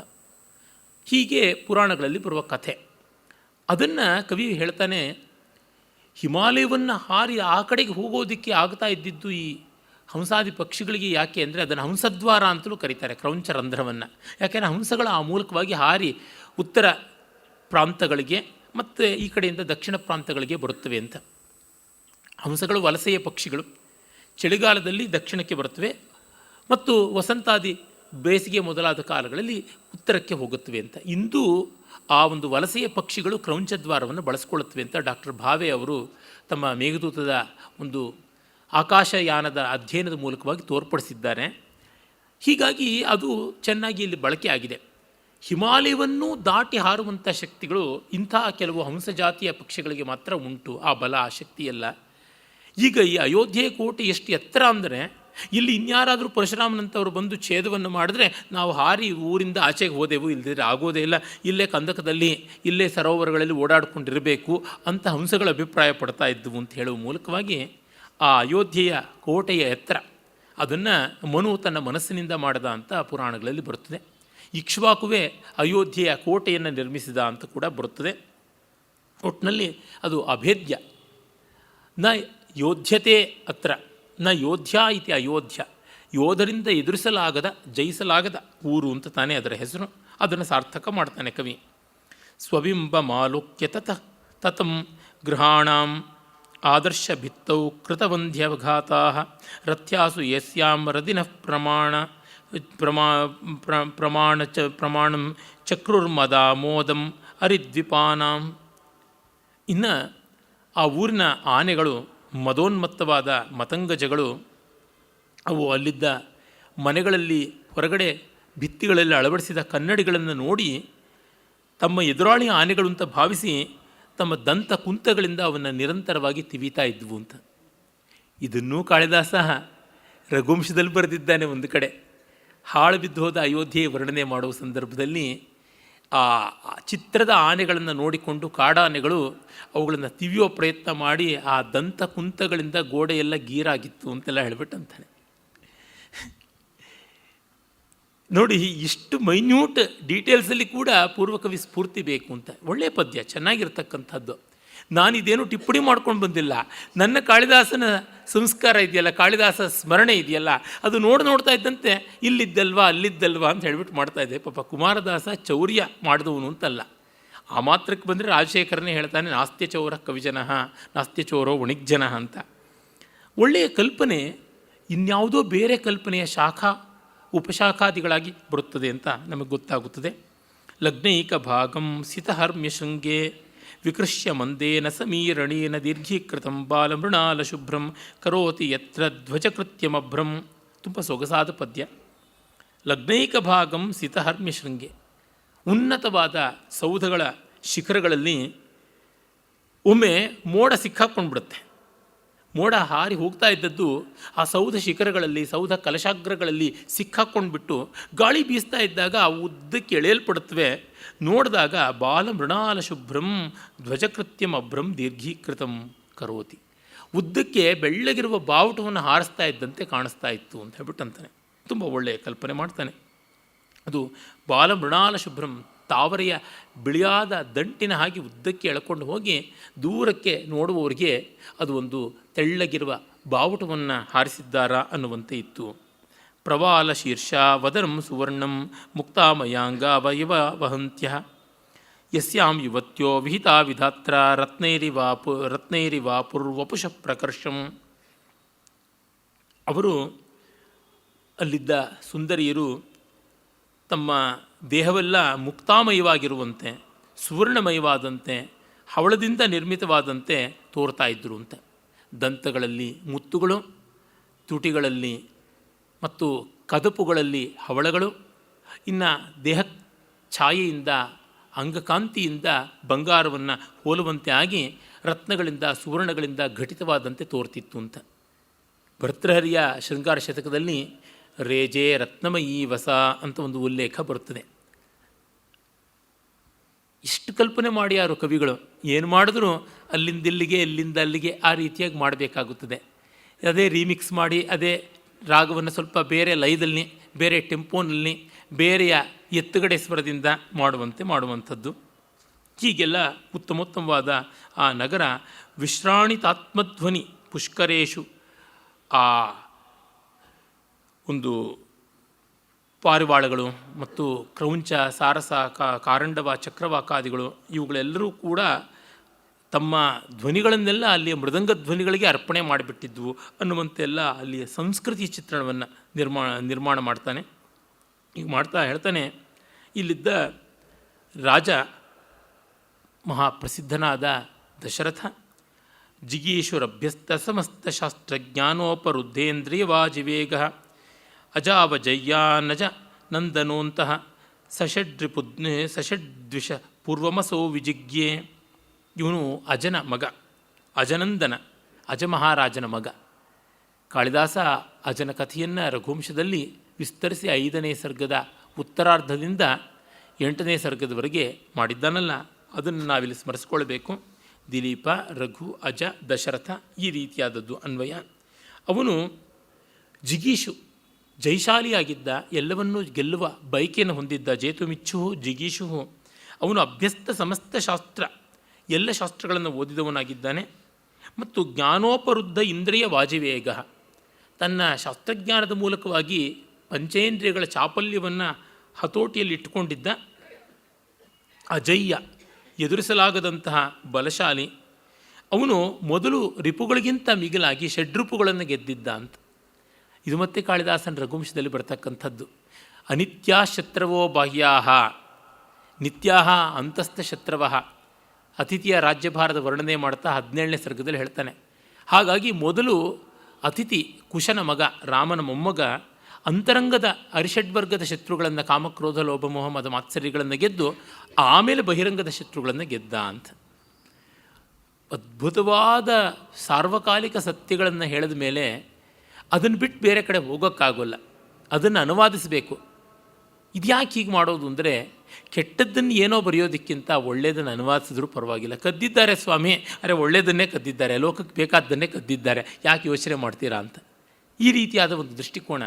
ಹೀಗೆ ಕಾಳಿದಾಸನ ಕಲ್ಪನೆಗಳನ್ನು ತುಂಬ ತಗೊಂಡಿದ್ದಾನೆ. ಅದರಿಂದಲೇ ರಾಜಶೇಖರನ ಒಂದು ವಿನೋದ ವ್ಯಂಗ್ಯ ಉಂಟು. ಅವನು ಮಹಾ ವಿನೋದ ರಸಿಕ. ಜಾನಕಿ ಹರಣಂ ಕರ್ತುಂ ಸೀತೆಯ ಅಪಹರಣ ಅಂತ. ರಘುವಂಶ ಸ್ಥಿತೇ ಸತಿ, ರಘುವಂಶ ಇರುವಾಗ ಇವನು ಹರಣ ಮಾಡಿದ್ದಷ್ಟೇನೆ ಅಂತ. ಹರಣ ಅಂತಲೇ ಒಂದು ಅಧ್ಯಾಯವನ್ನು ಬರೆದಿದ್ದಾನೆ ರಾಜಶೇಖರ ತನ್ನ ಕಾವ್ಯಮೀಮಾಂಸೆಯಲ್ಲಿ.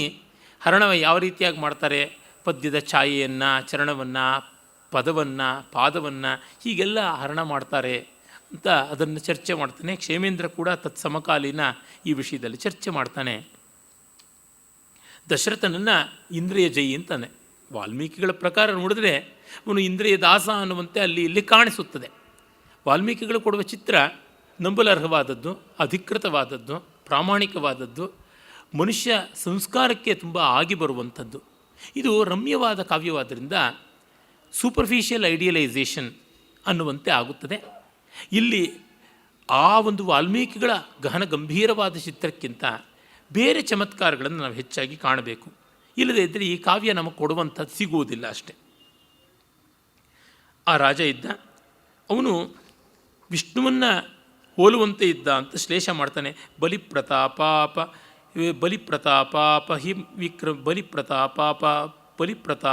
ಹಿ ವಿಕ್ರಮೇಣ ತ್ರೈಲೋಕ್ಯ ದುರ್ಲಂಘ್ಯ ಸುದರ್ಶನೇನ ನಾನಾಂತ ಭೋಗಾಶ್ರೈಣೋಪಿತೇನೆ ತೇನಾಲಸತ್ವಂ ಪುರುಷೋತ್ತಮೇನ. ಅವನು ಪುರುಷೋತ್ತಮನಂತೆ ಇದ್ದ.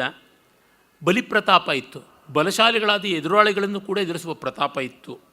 ಮತ್ತು ತ್ರೈಲೋಕ್ಯ ದುರ್ಲಂಘ್ಯ ಸುದರ್ಶನ, 3 ಲೋಕವು ಅವನನ್ನು ಮತ್ತೆ ನೋಡಬೇಕು ಅನ್ನಿಸ್ತಕ್ಕಂಥ ಸುದರ್ಶನ, ಸುಂದರವಾದ ರೂಪ ಇತ್ತು. ಮತ್ತು ನ ಅನಂತ ಭೋಗಾಶ್ರಯಣ ಅಪಿ, ತುಂಬ ಅನಂತವಾದ ಭೋಗಾಶ್ರಯ ಅವನು ಮಾಡಿಕೊಂಡಿರಲಿಲ್ಲ ಅಂತ. ತುಂಬ ಭೋಗಕ್ಕೆ ತನ್ನನ್ನು ತುತ್ತು ಮಾಡಿಕೊಂಡಿರಲಿಲ್ಲ ಅಂತ. ಮತ್ತು ಅವನು ಅಲಸತ್ವವನ್ನು ಅಂದರೆ ವಿಶ್ರಾಂತಿಯನ್ನು ಹೊಂದಿದ್ದರೂ ಕೂಡ ಅವಿಶ್ರಾಂತನಾಗಿದ್ದ, ಅನಂತ ಭೋಗ ಇಟ್ಟುಕೊಂಡಿರಲಿಲ್ಲ ಅಂತನ್ನುವ ಒಂದು ಚಮತ್ಕಾರ ದಶರಥನ ಬಗ್ಗೆ. ವಿಷ್ಣುವಿನ ಬಗ್ಗೆ ಹೇಳುವಾಗ ಬಲಿಪ್ರತಾಪ ಅಂದರೆ ವಾಮನ, ಬಲಿಯಲ್ಲಿ ಪ್ರತಾಪವನ್ನು ತೋರಿಸಿ ಬಲಿಯನ್ನು ಮೆಟ್ಟಿದವನು ಅಂತ.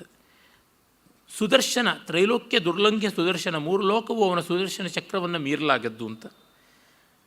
ಮತ್ತು ಅನಂತ ಭೋಗಾಶ್ರಯ, ಅನಂತ ಅನ್ನುವ ಆದಿಶೇಷ ಇನ್ನೊಂದು ಹೆಸರು ಅದಕ್ಕೆ. ಅದರ ಭೋಗದ ಹೆಡೆಗಳ ಕೆಳಗೆ ವಿಶ್ರಾಂತಿ ತೆಗೆದುಕೊಳ್ತಕ್ಕಂಥವನಾಗಿದ್ದ. ಮತ್ತು ನಿದ್ರೆಯಲ್ಲಿದ್ದರೂ, ಯೋಗ ನಿದ್ರೆಯಲ್ಲಿದ್ದರೂ ನ ಅಲಸತ್ವಂ ತೇನೆ, ಸೋಮಾರಿಯಾಗಿರಲಿಲ್ಲ, ಎಚ್ಚರಿಕೆಯನ್ನು ವಹಿಸಿಕೊಂಡಿದ್ದ, ನಿತ್ಯ ಜಾಗರೂಕನಾಗಿದ್ದ, ಪುರುಷೋತ್ತಮ ಅಂತ ವಿಷ್ಣುವಿನ ಹೆಸರಲ್ವಾ ಅಂತ. ಈ ರೀತಿಯಾಗಿ ಈ ಸಭಂಗ ಅಭಂಗ ಶ್ಲೇಷಗಳನ್ನೆಲ್ಲ ಮಾಡುವ ಚಮತ್ಕಾರ ಯಾವುದುಂಟು ಇದು ಈ ಕಾವ್ಯದಲ್ಲಿ ಕಾಣಿಸುತ್ತದೆ. ವಸ್ತುತಃ ಭಾರವಿ ಆರಂಭ ಮಾಡಿದ ಒಂದು ಆರ್ನೇಟ್ ಎಪಿಕ್ ಸ್ಟೈಲ್ ಅಂತ ಯಾವುದಿದೆ, ಅದನ್ನು ಒಂದು ಹದದ ಉನ್ನತಿಗೆ ತೆಗೆದುಕೊಂಡು ಹೋದವನು ಕುಮಾರದಾಸ.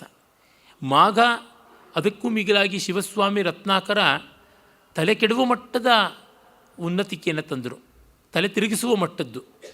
ಒಂದು ರೀತಿ ಪೊಯೆಟ್ರಿ ಬಿಕಮಿಂಗ್ ಟ್ಯಾಕ್ಸಿಂಗ್ ಅಂತಾರಲ್ಲ, ಎಕ್ಸ್ಟ್ರೀಮ್ ಪೊಯೆಟ್ರಿ ಅಂತೀವಲ್ಲ, ಆ ರೀತಿಯಾದ ಮಟ್ಟಕ್ಕೆ ಬಂತು. ಅರೆ ಕುಮಾರದಾಸ ಬುದ್ಧಿಯನ್ನು ಅಷ್ಟು ಭಾರಗೊಳಿಸುವುದಿಲ್ಲ. ಇವನು ಮಾಘನಿಗಿಂತ ಹೆಚ್ಚು ರಸಮಯವಾದ ಕಲ್ಪನೆ ಮಾಡಬಲ್ಲ, ಭಾರವಿಗಿಂತ ಹೆಚ್ಚು ಪ್ರಾಸಾದಿಕ ಶೈಲಿಯಲ್ಲಿ ಸ್ಪೃಹಣೀಯ ಸುಂದರ ಕಲ್ಪನೆಗಳಲ್ಲಿ ವಿಜೃಂಭಿಸಬಲ್ಲ, ಶ್ರೀಹರ್ಷನಿಗಿಂತ ತುಂಬ ಸಹಜವಾಗಿರಬಲ್ಲ. ಇದು ಉತ್ತರದ ಒಂದು ಕವಿಗಳು ಯಾರಿದ್ದಾರೆ, ಕಾಳಿದಾಸೋತ್ತರ ಪಂಚಮಹಾ ಕಾವ್ಯ ಕರ್ತೃಗಳಲ್ಲಿ ಇರುವ ಒಂದು ಗುಣಗಳಿಗಿಂತ ವಿಶಿಷ್ಟವಾದ ಗುಣಗಳ ಲಕ್ಷಣ ಅಂತ ನನಗೆ ಅನಿಸುತ್ತದೆ. ಇವನು ಭಾರವಿಯಂತೆ ಭಾರವಿಯನ್ನು ಅನುಕರಣೆ ಮಾಡಿ ಏಕಾಕ್ಷರ, ದ್ವ್ಯಕ್ಷರ ಮೊದಲಾದ ಚಿತ್ರಕಾವ್ಯಗಳನ್ನು ಬರೆದಿದ್ದಾರೆ. ಇವನು ದಂಡಿಯ ಸಮಕಾಲೀನ ಅಥವಾ ದಂಡಿಯ ಶಿಷ್ಯ ಇರಬಹುದು ಅಂತಾರೆ. ದಂಡಿಯ ಪ್ರಸಿದ್ಧವಾದ ಅಲಂಕಾರ ಶಾಸ್ತ್ರ ಗ್ರಂಥ ಕಾವ್ಯಾದರ್ಶ, ಅಲ್ಲಿ ಕಟ್ಟಕಡೆಯ ಪರಿಚ್ಛೇದದಲ್ಲಿ ಶಬ್ದಾಲಂಕಾರಗಳು ಉಂಟು, ಯಮಕಾದಿಗಳನ್ನು ಮಾಡ್ತಾನೆ. ಮತ್ತು ಗೋಮೂತ್ರಿಕಾ, ಮುರಜಬಂಧ ಇತ್ಯಾದಿ ಚಿತ್ರಬಂಧಗಳು ಕೂಡ ಉಂಟು. ಅವೆಲ್ಲಕ್ಕೂ ಇಲ್ಲಿ ಮಾದರಿಯನ್ನು ನಾವು ಕಾಣಬಹುದು. ಯಮಕಾದ್ಯ ಅಲಂಕಾರಗಳನ್ನು ಇವನು ಭಾರವಿ ಮಾಘರಿಗಿಂತ ಹೆಚ್ಚಾಗಿ ಮಾಡಿದ್ದಾನೆ ಅಂತ ಅನ್ನಬೇಕು. ಇವೆಲ್ಲ ಮಾಡಿಯೂ ಇವನು ನಮಗೆ ಸಹನೀಯನಾಗ್ತಾನೆ, ಸ್ಪೃಹಣೀಯನಾಗ್ತಾನೆ. ಅದು ದೊಡ್ಡದಾದಂಥ ಇವನ ಗುಣ ಅಂತ ಅನ್ನಬಹುದು. ಹೀಗಿದ್ದ ರಾಜ, ಅವನಿಗೆ ಪತ್ನಿ ಕೌಸಲ್ಯ. ಆ ಒಬ್ಬ ಕೌಸಲ್ಯೆಯ ವರ್ಣನೆಯನ್ನು ವಿಸ್ತರಿಸಿ ಮಾಡ್ತಾನೆ ಕವಿ. ನಮಗೆ ಅದು ಸ್ವಲ್ಪ ಸಂಕೋಚವಾಗುತ್ತದೆ. ನೋಡಿ, ನಮ್ಮ ಕಂಡೀಷನಿಂಗ್ ಏನಾಗ್ಬಿಡುತ್ತೆ ಅಂದರೆ, ಕೌಸಲ್ಯ ಅಂದರೆ ನಮಗೆ ಒಂದು 40 ವರ್ಷದ ಹೆಣ್ಣು ಮಗಳಿರಬೇಕು ಅನ್ನುವ ಕಲ್ಪನೆ ಬರುತ್ತದೆ ಮಿನಿಮಮ್ ಅಂತಂದರೆ. ನಾವು ಕೌಸಲ್ಯನ ರಾಮನ ತಾಯಿತನದಲ್ಲದೆ, ರಾಮನ ತಾಯಿ ಅನ್ನುವ ದೃಷ್ಟಿಯಿಂದಲ್ಲದೆ ಬೇರೆ ಥರ ನೋಡೋಕ್ಕಾಗೋಲ್ಲ. ಕೌಸಲ್ಯಗೂ ಒಂದು ಯೌವನ ಇತ್ತು ಅಂತ ನಮ್ಮ ಕಲ್ಪನೆಗೆ ಬರೋಲ್ಲ. ಅಷ್ಟೇಕೆ ನಮ್ಮ ಅಜ್ಜಿಗೂ ಒಂದು ಯೌವನ ಇತ್ತು, ನಮ್ಮ ತಾಯಿಗೆ ಒಂದು ಯೌವನ ಇತ್ತು ಅನ್ನೋದು ನಮಗೆ ಬರೋಲ್ಲ. ನಾವು ಸಂಕೋಚ ಪಡ್ತೀವಿ, ಹೇಗಪ್ಪ ಅಂತ. ಯಾರನ್ನಾರು ಕೇಳಿ, ನಿಮ್ಮ ತಂದೆ ತಾಯಿ ಹನಿಮೂನ್ಗೆ ಎಲ್ಲಿಗೋಗಿದ್ರು ಅಂತ ಈ ಕಾಲದವ್ರು ಏನಾದ್ರು ಹೇಳಿ ಯಾರೋ. ಈಚೆಗೆ ನನ್ನ ಸುಮಾರು ಒಂದು 40 ವರ್ಷದ ವಯಸ್ಸಿನ ಮಿತ್ರರು ಅವ್ರ ತಂದೆ ತಾಯಿ ಹನಿಮೂನ್ಗೆ ಹೋಗಿದ್ದನ್ನು ವಿವರಿಸಿದ್ರು. ನನಗೆ ಸ್ವಲ್ಪ ನನಗೆ ಸಂಕೋಚವಿಲ್ಲದ ವ್ಯಕ್ತಿ ಅಂತ ಆಗಿದ್ದರೂ ನನಗೆ ಸ್ವಲ್ಪ ಮುಜುಗರ ಆಯಿತು. ಇರಲಿ ಬಿಡಿ ಅಂತಂದೆ. ಅಂದರೆ ನಮ್ಮ ಕಂಡೀಷನಿಂಗ್ ಹಾಗಿರುತ್ತೆ. ಅದರಿಂದ ನನಗೆ ಈ ಕೌಸಲ್ಯ ವರ್ಣನೆಯ ಭಾಗ ಏನೋ ಒಂಥರ ಅನೌಚಿತ್ಯ ಇದೆಯೇನೋ ಅಂತ ಅನಿಸುತ್ತದೆ. ವಸ್ತುತಃ ಅನೌಚಿತ್ಯ ಇರಬಾರ್ದು. ಅವನಂತೂ ಇಲ್ಲಿ ಕಾಳಿದಾಸನ ಕುಮಾರ ಸಂಭವದ ಮೊದಲನೇ ಸರ್ಗದಲ್ಲಿ ಬರತಕ್ಕಂಥ ಪಾರ್ವತಿಯ ವರ್ಣನೆಯನ್ನು ತಲೆಯಲ್ಲಿಟ್ಕೊಂಡಿದ್ದಾನೆ. ಅದೇ ಥರ ಕೇಶಾದಿಪಾದಾಂತ ವರ್ಣನೆಯನ್ನು ಮಾಡ್ತಾನೆ. ಕೆಲವು ಕಡೆ ತುಂಬ ಚೆನ್ನಾಗಿ ಮಾಡಿದ್ದಾನೆ. ಆದರೂ ಇದು ಸೀತೆಯನ್ನು ಹೀಗೆ ವರ್ಣಿಸಿದ್ರೂ ಕಷ್ಟ ಅಂತ ನಮಗನ್ನಿಸುವಾಗ, ಸೀತೆಯ ಅತ್ತೆಯನ್ನು ಹೀಗೆ ವರ್ಣಿಸಿದ್ರೆ ಹೆಂಗೆ ಅಂತ ಅನಿಸ್ಬಿಡ್ತದೆ. ಅದೇ ಯಾವುದೋ ಸತ್ಯಭಾಮೆಯನ್ನೋ ಶಕುಂತಲೆಯನ್ನು ವರ್ಣಿಸಿದ್ರೆ ನಮಗೆ ಶಕುಂತಲೆ ಅಜ್ಜಿ ಆಗಬಲ್ಲಳು ಅನ್ನೋ ಕಲ್ಪನೆ ಬರೋಲ್ಲ. ಹಾಗೆ ಕೌಸಲ್ಯ ತರುಣಿಯಾಗಿರಬಲ್ಲಳು ಅನ್ನೋ ಕಲ್ಪನೆಯೂ ನಮಗೆ ಬರೋಲ್ಲ. ಇದು ನಮ್ಮ ಸಮಸ್ಯೆ. ಅದರಿಂದಲೇ ಆನಂದವರ್ಧನ ಹೇಳ್ತಾನೆ, ಸಂತಿ ಸಿದ್ಧರಸ ಪ್ರಖ್ಯಾ ಏಚ ರಾಮಾಯಣಾದಯ ಕಥಾಶ್ರಯ ನತೇರ್ಯೋಜ್ಯ ಸ್ವೇಚ್ಛಾ ರಸವಿರೋಧಿನಿ ಅಂತ. ಸಿದ್ಧರಸವಾದ ರೆಡಿಮೇಡ್ ಅಂತಿರ್ತಕ್ಕಂಥ ರಾಮಾಯಣ ಮಹಾಭಾರತಗಳಲ್ಲಿ over tampering, taking too much of liberty ಸರಿಯಾಗೋದಿಲ್ಲ ಅಂತ. ಏಕೆಂದರೆ ನಮ್ಮ ಮನಸ್ಸಿನಲ್ಲಿ ಅದು ಮಾಸದೆ ಮುದ್ರೆಯನ್ನು ಒತ್ತಿಬಿಟ್ಟಿದೆ, ಬೇರೆ ಕಡೆಗೆ ಹೋಗೋಲ್ಲ. ಆಗ ಎಳೆಯಬಾರ್ದು ಅಂತ.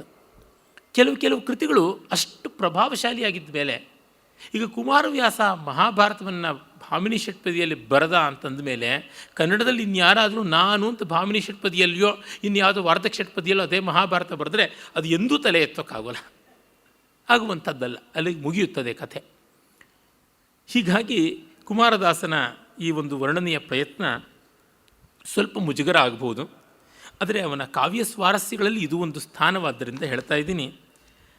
ದೃಷ್ಟೌ ಹತಂ ಮನ್ಮಥಬಾಣಪಾತೈ ಶಕ್ಯಂ ವಿಧಾತುಂ ನ ನಿಮೀಲ್ಯ ಚಕ್ಷು ಊರೋ ವಿಧಾತ್ರ ನ ಕೃತೋ ಕಥಂ ತಾವ್ ಯತ್ಸ ಇತ್ಯಾಸ ತಸ್ಯಾಂ ಸುಮತೇರ್ವಿತರ್ಕ. ಅವಳ ತೊಡೆಗಳು ಎಷ್ಟು ಸುಂದರವಾಗಿದ್ದವು ಅಂತಂದರೆ, ದೃಷ್ಟೌ ಹತಂ ಮನ್ಮಥ ಬಾಣಪಾತೈ ಶಕ್ಯಂ ವಿಧಾತುಂ ನ ನಿಮೀಲ್ಯ ಚಕ್ಷು. ಒಂದು ವೇಳೆ ಅದನ್ನು ನೋಡಿದ್ದೇ ಆದಲ್ಲಿ ಬ್ರಹ್ಮನಿಗೆ ಕಾಮವಿಕಾರ ಆಗಿಬಿಡ್ತಾ ಇತ್ತು. ಇನ್ನು ಅಂಥ ತೊಡೆಗಳನ್ನು ನಿರ್ಮಾಣ ಮಾಡಿದ್ದಾದರೂ ಹೇಗೆ? ಅವನು ಮಾಡಲಿಲ್ಲ ನಿರ್ಮಾಣ ಅನಿಸುತ್ತೆ. ನಿರ್ಮಾಣ ಮಾಡುವಾಗ ನೋಡಲೇಬೇಕು. ಒಂದು ಕೆಲಸ ಮಾಡುವಾಗ ಸಂಗೋಪಾಂಗವಾಗಿ ಅದನ್ನು ದರ್ಶನ ಮಾಡಬೇಕು. ತೊಡೆಗಳನ್ನು ನಿರ್ಮಾಣ ಮಾಡುವಾಗ ಬ್ರಹ್ಮ ಮೋಹಗೊಳ್ಳದೇ ಇದ್ದಿದ್ರೊಳಗೆ ಆಶ್ಚರ್ಯವಿಲ್ಲ. ಮೋಹಗೊಂಡೇ ಇರಬೇಕು. ಯಾಕೆಂದರೆ ತನ್ನ ಮಗಳಲ್ಲೇ ಮೋಹಗೊಂಡಂಥವನು, ಅವನ ಕ್ರೆಡೆನ್ಷಿಯಲ್ಸ್ ಆಗಿದೆ. ಆ ರೀತಿಯಾದ ಪ್ರೆಸಿಡೆನ್ಸ್ ಉಂಟು. ಹೀಗಾಗಿ ಅವನು ಮಾಡಿಲ್ಲ. ಮಾಡದೇ ಇದ್ದರೆ ಇದು ಹೇಗೆ ಸೃಷ್ಟಿ ಆಗ್ತಾ ಇತ್ತು? ಇಬ್ಬರಿಲ್ಲ ಸೃಷ್ಟಿಕರ್ತರು, ಇನ್ನೊಬ್ಬ ಬ್ರಹ್ಮ ನಮಗೆ ಗೊತ್ತಿಲ್ಲ. ಹೀಗಾಗಿ ಈ ಬ್ರಹ್ಮ ಮಾಡಿದ್ದಲ್ಲಿ ಅವನ ಕಾಮವಿಕಾರಕ್ಕೆ ಒಳಗಾಗಬೇಕಾಗಿತ್ತು. ಒಳಗಾಗಿಲ್ಲ ಅಂದರೆ ಅವನು ಬ್ರಹ್ಮ ಅಲ್ಲ. ಸೃಷ್ಟಿ ಆಗಿಬಿಟ್ಟಿರೋದ್ರಿಂದ ಇನ್ನು ಯಾರಾದರೂ ಸೃಷ್ಟಿ ಮಾಡಬೇಕಾಗಿತ್ತು, ಹೀಗಾಗಿ ಇದು ಅತಿಶಯ ಅಂತ. ಅವನು ಏನು ಕಣ್ಣು ಮುಚ್ಕೊಂಡು ಮಾಡಿದ್ದಿರಬೇಕು. ಹಾಗಾಗಿ ಶಕ್ಯಂ ವಿಧಾತು ನನಿಮಿಲ್ಯ ಚಕ್ಷು, ಕಣ್ಣು ಮುಚ್ಕೊಂಡು ಇಷ್ಟು ಒಳ್ಳೆ ತೊಡೆ ನಿರ್ಮಾಣ ಮಾಡೋಕ್ಕಾಗೋಲ್ಲ. ಕಣ್ಣು ಮುಚ್ಕೊಂಡ್ರೆ ಹೇಗೇಗೋ ಆಗಿಬಿಡುತ್ತೆ. ತೊಡೆ ಹೋಗ್ಬಿಟ್ಟಿದ್ನೂ ಆನೆ ಸೊಂಡ್ಲೋ ಆನೆ ಕಾಲೋ ಇಂಥದ್ದು ಆಗಿಬಿಡುತ್ತೆ, ಸರಿ ಆಗೋಲ್ಲ. ಹೀಗಾಗಿ ಅವನು ಉಭಯತಾ ಕೂಡ ಇದನ್ನು ನಿರ್ಮಾಣ ಮಾಡೋದು ಸುಳ್ಳು. ಅಂದರೆ ಇದು ಬ್ರಹ್ಮ ನಿರ್ಮಾಣವಲ್ಲ, ಅತಿಲೋಕ ಬ್ರಹ್ಮ ನಿರ್ಮಾಣ, ಪರಬ್ರಹ್ಮ ನಿರ್ಮಾಣವೇ ಹೌದು ಅನ್ನುವಂಥದ್ದು ಸ್ವಾರಸ್ಯ. ಇಲ್ಲಿ ಎಲ್ಲ ಅವನಿಗೆ ವಿಕ್ರಮೋರ್ಷಿಯಲ್ಲಿ ಅಸ್ಯಾಸರ್ಗ ವಿಧವು ಅನ್ನುವ ಶ್ಲೋಕದ ಛಾಯೆ ಇದ್ದಿರಬೇಕು. ಈ ಉರ್ವಶಿ ಇಷ್ಟು ಸುಂದರಿಯನ್ನು ವೇದಾಭ್ಯಾಸ ಜಡನಾದ ಬ್ರಹ್ಮ ನಿರ್ಮಾಣ ಮಾಡಿರಲಾರ, ಚಂದ್ರನೋ ಕಾಮನೋ ಮಲಯಾನಿಲನೋ ನಿರ್ಮಾಣ ಮಾಡಿರಬೇಕು. ಇಲ್ಲದೇ ಇದ್ದರೆ ಇವಳಲ್ಲಿ ಈ ಸೌಂದರ್ಯ ಹೇಗೆ ಬರ್ತಾ ಇತ್ತು ಅಂತ ಕಾಳಿದಾಸ ವಿಕ್ರಮನ ಮೂಲಕವಾಗಿ ಹೇಳಿಸ್ತಾನೆ. ಈ ರೀತಿಯಾಗಿ ಇವನು ಅಂದರೆ ಇಷ್ಟು ವಿಲಕ್ಷಣ ಕಲ್ಪನೆಗಳು ಇತರ ಪ್ರಾಚೀನ ಕಾವ್ಯಗಳಲ್ಲಿ ಕಾಣುವ ಸ್ವಾರಸ್ಯ. ತಥಾಹೃತಂ ತಸ್ಯ ತಯಾ ಪೃಥುತ್ವಂ ಯಥಾಭವನ್ ಮಧ್ಯಮತಿಕ್ಷಯಿಷ್ಣು ಇತೀವ ಬದ್ಧಾರಶನಾ ಗುಣೇನ ಶ್ರೋಣೀ ಪುನರ್ ವೃದ್ಧಿ ನಿಷೇಧೇತೋ. ಇವಳ ತೊಡೆಗಳಿಗೆ ಇಷ್ಟು ಇನ್ವೆಸ್ಟ್ ಮಾಡಿಬಿಟ್ಟಿದ್ದರಿಂದ ಜಗನ ಊರು ಇತ್ಯಾದಿಗಳಿಗೆ ಅಷ್ಟು ಸಾಮಗ್ರಿ ನಿರೂಪಣೆ ಮಾಡಿದ್ರಿಂದ ಸೊಂಟ ಸೊರಗಿಬಿಡ್ತು. ಕೊಟ್ಟಿದ್ದಿಷ್ಟೇ ಹಿಟ್ಟು, ಕೊಟ್ಟಿದ್ದಿಷ್ಟೇ ಮಣ್ಣು, ಅದರೊಳಗೆ ಅಷ್ಟೇ ಮಾಡಬೇಕು. ಇಲ್ಲಿ ಜಾಸ್ತಿ ಬಳಸಿಬಿಟ್ಟ ಮೇಲೆ ಅಲ್ಲಿ ಕಡಿಮೆ ಮಾಡಬೇಕಾಯ್ತು, ಅದಕ್ಕೆ ಸೊಂಟ ತೆಳ್ಳಗಾಯಿತು. ಇನ್ನು ಮತ್ತೆ ಇನ್ನು ಹೆಚ್ಚು ಬೆಳೆಯದೇ ಇರಲಿ ಅಂತ ಹೇಳ್ಬಿಟ್ಟಿದ್ದನು ಆ ಜಗನ ಸ್ಥಳದ ಮೇಲೆ ಒಡ್ಯಾಣವನ್ನು ಕಟ್ಟಿಬಿಟ್ಟ ಅಂತ. ಅದಕ್ಕೊಂದು ಪರಿಧಿ ತರಹ ಬ್ಯಾರಿಯರ್ ತರಹ ಹಾಕ್ಬಿಟ್ಟ.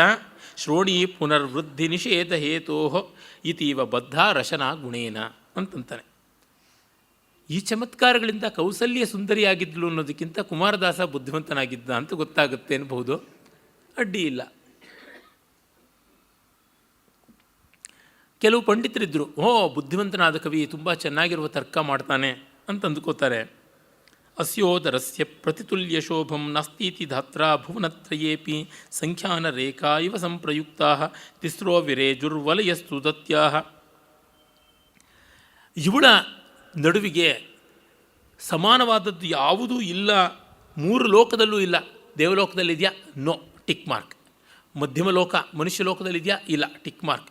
ಅಧೋಲೋಕ ಪಾತಾಳದಲ್ಲಿದೆಯಾ? ಇಲ್ಲ, ಟಿಕ್ ಮಾರ್ಕ್ ಅಂತ ಮೂರು ಗೆರೆ ಹಿಂಗೆ ಹಾಕಿದ್ದೆ ತ್ರಿವಲಿ ಅಂತ ಸೊಂಟದ ಮೇಲಿನ ಮೂರು ಗೆರೆಯಾಯಿತು ಅಂತ ವರ್ಣಿಸ್ತಾರೆ.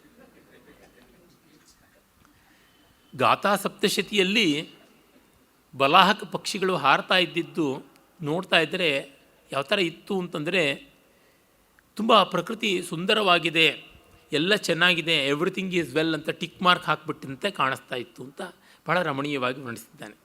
ನಮ್ಮ ಕುವೆಂಪು ಅವರು ದೇವರು ರುಜು ಮಾಡಿದನು, ಕವಿ ರಸವಶನಾಗುತ್ತಾ ಅದನ್ನು ನೋಡಿದನು ಅನ್ನೋದ್ರೊಳಗೆ ಬೆಳ್ಳಕ್ಕಿಗಳ ಸಾಲು ಆಕಾಶದಲ್ಲಿ ಹಾರ್ತಾ ಇದ್ದರೆ ಈ ಪ್ರಪಂಚ ಸುಂದರವಾಗಿದೆ, ಇದು ಚೆನ್ನಾಗಿದೆ, ನಾನಿದ್ದೀನಿ, ನಿಮಗೆ ಚಿಂತೆ ಇಲ್ಲ ಅಂತ ಭಗವಂತ ಅಗ್ರಿಮೆಂಟ್ ಬರ್ಕೊಟ್ಟು ಸಹಿ ಮಾಡಿಕೊಟ್ಟಂತೆ ಇತ್ತು ಅಂತ. ತುಂಬ ಉದಾತ್ತ ಗಂಭೀರವಾದ ಕಲ್ಪನೆ. ನನಗೆ ಕುವೆಂಪುರ ಆ ಒಂದು ಉದಾತ್ತ ಗಂಭೀರವಾದ ಕಲ್ಪನೆ, ಗಾಥಾ ಸಪ್ತಶತಿಯಲ್ಲಿ ತುಂಬ ನಿಸರ್ಗರಮಣೀಯವಾದ ಕಲ್ಪನೆ ಇದಕ್ಕಿಂತ ಹೆಚ್ಚು ಇಷ್ಟವಾಗುತ್ತದೆ. ಕೆಲವರಿಗೆ ಇದೇ ಹೆಚ್ಚು ಇಷ್ಟವಾಗ್ಬೋದು, ತೊಂದರೆ ಇಲ್ಲ. ಅಂದರೆ ಒಂದೇ ಕಲ್ಪನೆಯನ್ನು ಬೇರೆ ಬೇರೆ ಸನ್ನಿವೇಶಗಳಲ್ಲಿ ಬಳಸಿದ್ರೆ ಅದು ಯಾವ್ಯಾವುದೋ ಬೇರೆ ಬೇರೆ ಪರಿಣಾಮವನ್ನು ಬೇರೆ ಬೇರೆಯವರಿಗೆ ಕೊಡಬಹುದು.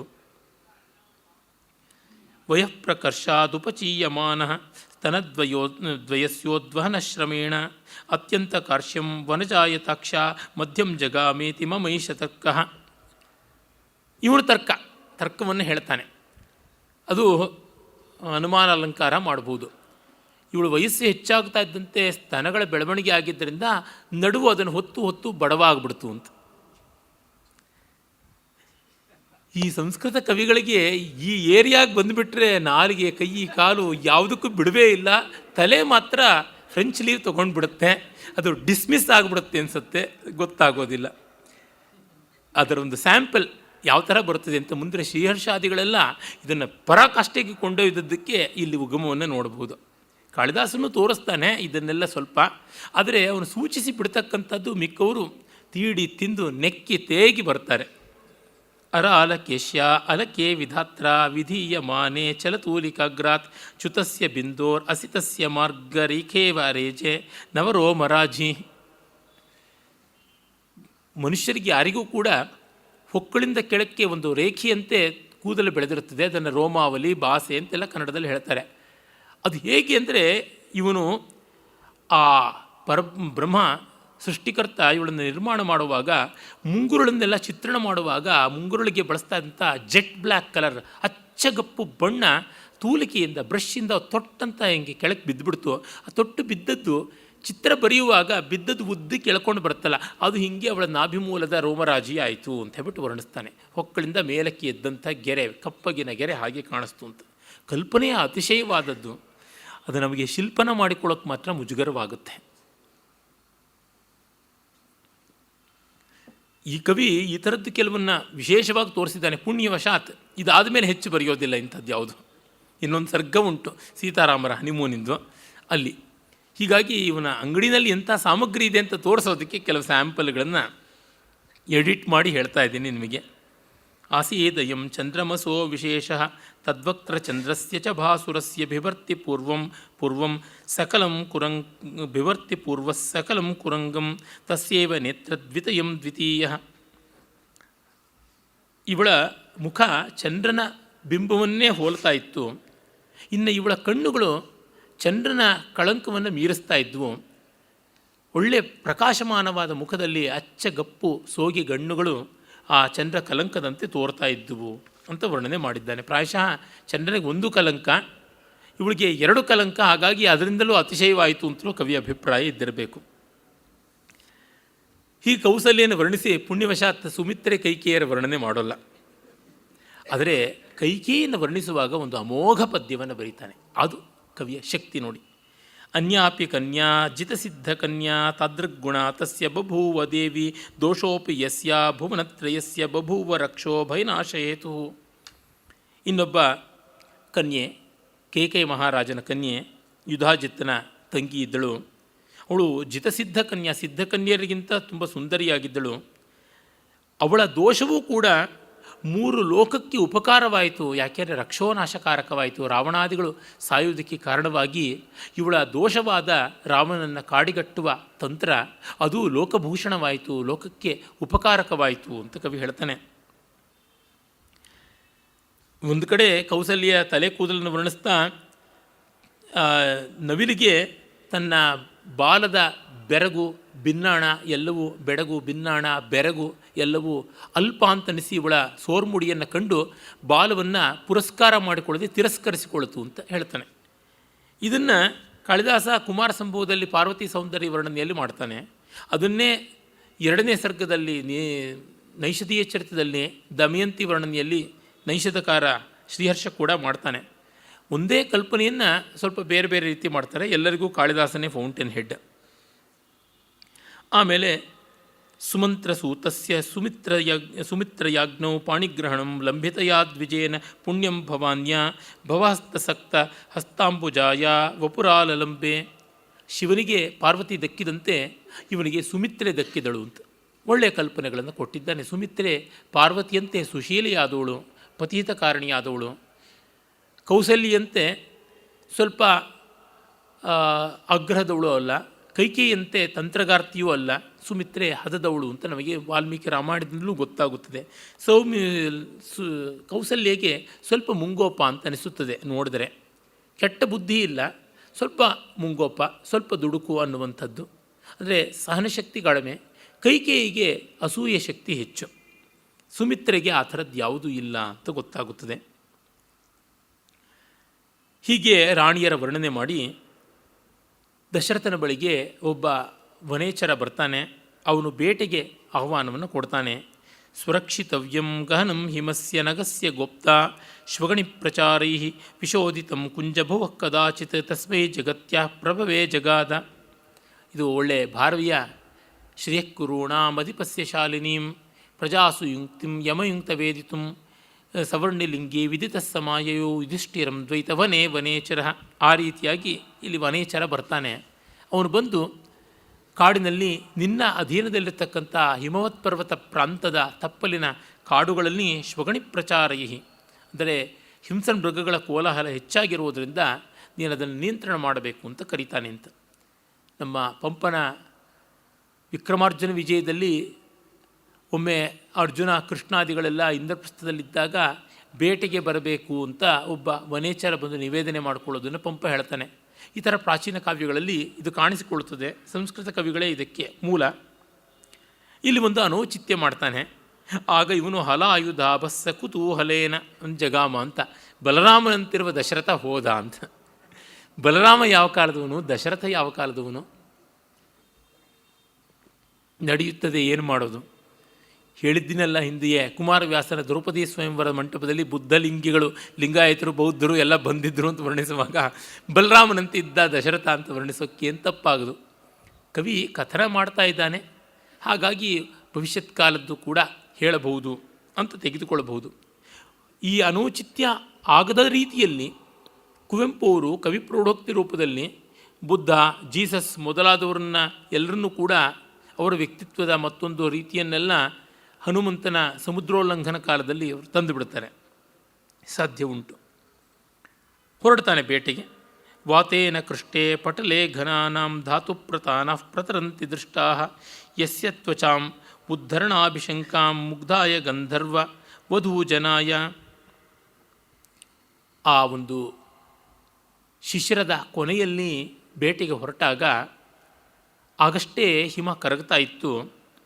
ಆ ಹಿಮ ಪರ್ವತದ ತಪ್ಪಲುಗಳಲ್ಲಿ ಕರಗಿದ ಹಿಮದ ಕಾರಣ ಒಳಗಿದ್ದ ಕೆಂಪಣ್ಣದ ಧಾತು ಗರ್ಭಿತವಾದ ಶಿಲೆ, ಅಂದರೆ ಯಾವುದನ್ನು ಸಿನ್ನೆಬಾರ್ ಮೊದಲಾದ ಕೆಂಪು ಬಣ್ಣದ ಅದಿರುಗಳು ತೋರುವ ರೀತಿಯಲ್ಲಿರುವ ಬೆಟ್ಟದ ತಪ್ಪಲಿನ ಪ್ರದೇಶ ತೆರೆದುಕೊಳ್ತು. ನೋಡಿದ್ರೆ ಹೇಗೆ ಕಾಣಿಸ್ತಾ ಇತ್ತು ಅಂತಂದರೆ, ಗಾಳಿ ಹಿಮಾಲಯದ ಚರ್ಮವನ್ನೇ ಸುಲಿದು ಬಿಡ್ತೋ ಅನ್ನುವಂತೆ. ಈ ಚಳಿಗಾಳಿಯಲ್ಲಿ ಚಳಿಗಾಳಿಯಲ್ಲಿ ಚರ್ಮ ಒಡೆಯುತ್ತದೆ, ಒಡೆದು ರಕ್ತ ಸೂರುತ್ತದೆ. ಹಾಗೆ ಅದು ಚರ್ಮ ಸುಲಿದು ರಕ್ತ ಬಂದಂತೆ ಆ ಕೆಂಪಾಗಿರ್ತಕ್ಕಂಥ ಧಾತುಗರ್ಭಿತವಾದ ಶಿಲಾಖಂಡಗಳು ಕಾಣಿಸ್ಕೊಂಡವು. ಹಿಮ ಕರಗೋಕ್ಕೆ ಶುರುವಾಗಿತ್ತು ಅಂತ ತುಂಬ ಸುಂದರವಾದ ಆ ಚಳಿಗಾಲದ ಕೊನೆಯಲ್ಲಿ ಆಗತಕ್ಕಂಥ ದೇಹ ವ್ಯತ್ಯಾಸವನ್ನು, ಪ್ರಕೃತಿ ವ್ಯತ್ಯಾಸವನ್ನು ಕವಿ ಒಂದೇ ಬಾರಿ ಬಹಳ ಸುಂದರವಾದ ಉತ್ಪ್ರೇಕ್ಷೆಯಿಂದ ತಿಳಿಸ್ತಾನೆ. ಸಕೃಷ್ಯಮಾಣೇಷು ಮೃಗೇಶು ನಾಗೈ ದರಿಯೇ ಮುಖಾದ್ ಅರ್ಧವಿನಿರ್ಗತಾಂಗೈ ಪ್ರಸಾರಿತಾಸ್ಯ ಸ್ವಯಮೇವ ಸತ್ವಾನ್ ಗ್ರಾಸೀಕರೋತೀವ ವಿತತ್ಯ ಜಿಹ್ವಾಂ. ಇನ್ನು ಆ ಹಿಮಾಲಯದ ಬೆಟ್ಟಗಳ ಗುಹೆಗಳಲ್ಲಿ ಅಡಗಿದ್ದ ಹೆಬ್ಬಾವುಗಳು ಅವುಗಳ ಹೈಬರ್ನೇಷನ್ ಎಲ್ಲ ಬಿಟ್ಟು ಆಚೆಗೆ ಬಂದು ಸಿಕ್ಕಿದ ಪ್ರಾಣಿಯನ್ನು ನುಂಗುತ್ತಾ ಇದ್ದರೆ ಈ ಬೆಟ್ಟವೇ ಹಾವುಗಳೆಂಬ ನಾಲಿಗೆಯನ್ನು ಚಾಚಿ ಗುಹೆ ಎಂಬ ಬಾಯಿಗಳಿಂದ ಪ್ರಾಣಿಗಳನ್ನು ನುಂಗುತ್ತಾ ಇದೆಯಾ ಅನ್ನುವಂತೆ ಇತ್ತು ಅನ್ನುವ ಉತ್ಪ್ರೇಕ್ಷೆಯನ್ನು ಮಾಡ್ತಾನೆ. ಆಮೇಲೆ ಹೇಳ್ತಾನೆ, ಆಗ ಚಳಿಗಾಲವಾದ್ದರಿಂದ ಸೂರ್ಯೋದಯ ಸೂರ್ಯಾಸ್ತಗಳು ಕಾಣ್ತಾ ಇರಲಿಲ್ಲ ಸರಿಯಾಗಿ. ಎಲ್ಲ ಕಡೆ ಮಂಜು ಮಂಜು, ಮೋಡ ಮೋಡ. ನಾಗಾಂಗನ ರತ್ನಮರೀಚಿ ಜಾಲ ಧ್ವಸ್ತಾಂಧಕಾರ ಪ್ರಕರಸ್ಯೇಸ್ಯ ನಿಕುಂಜ ಪದ್ಮಾಕರ ಪದ್ಮಷಂಡೈರ್ ವಿದಂತಿ ರಾತ್ರಿನ್ ದಿವಸಂ ವಿಭಾಗಾನ್.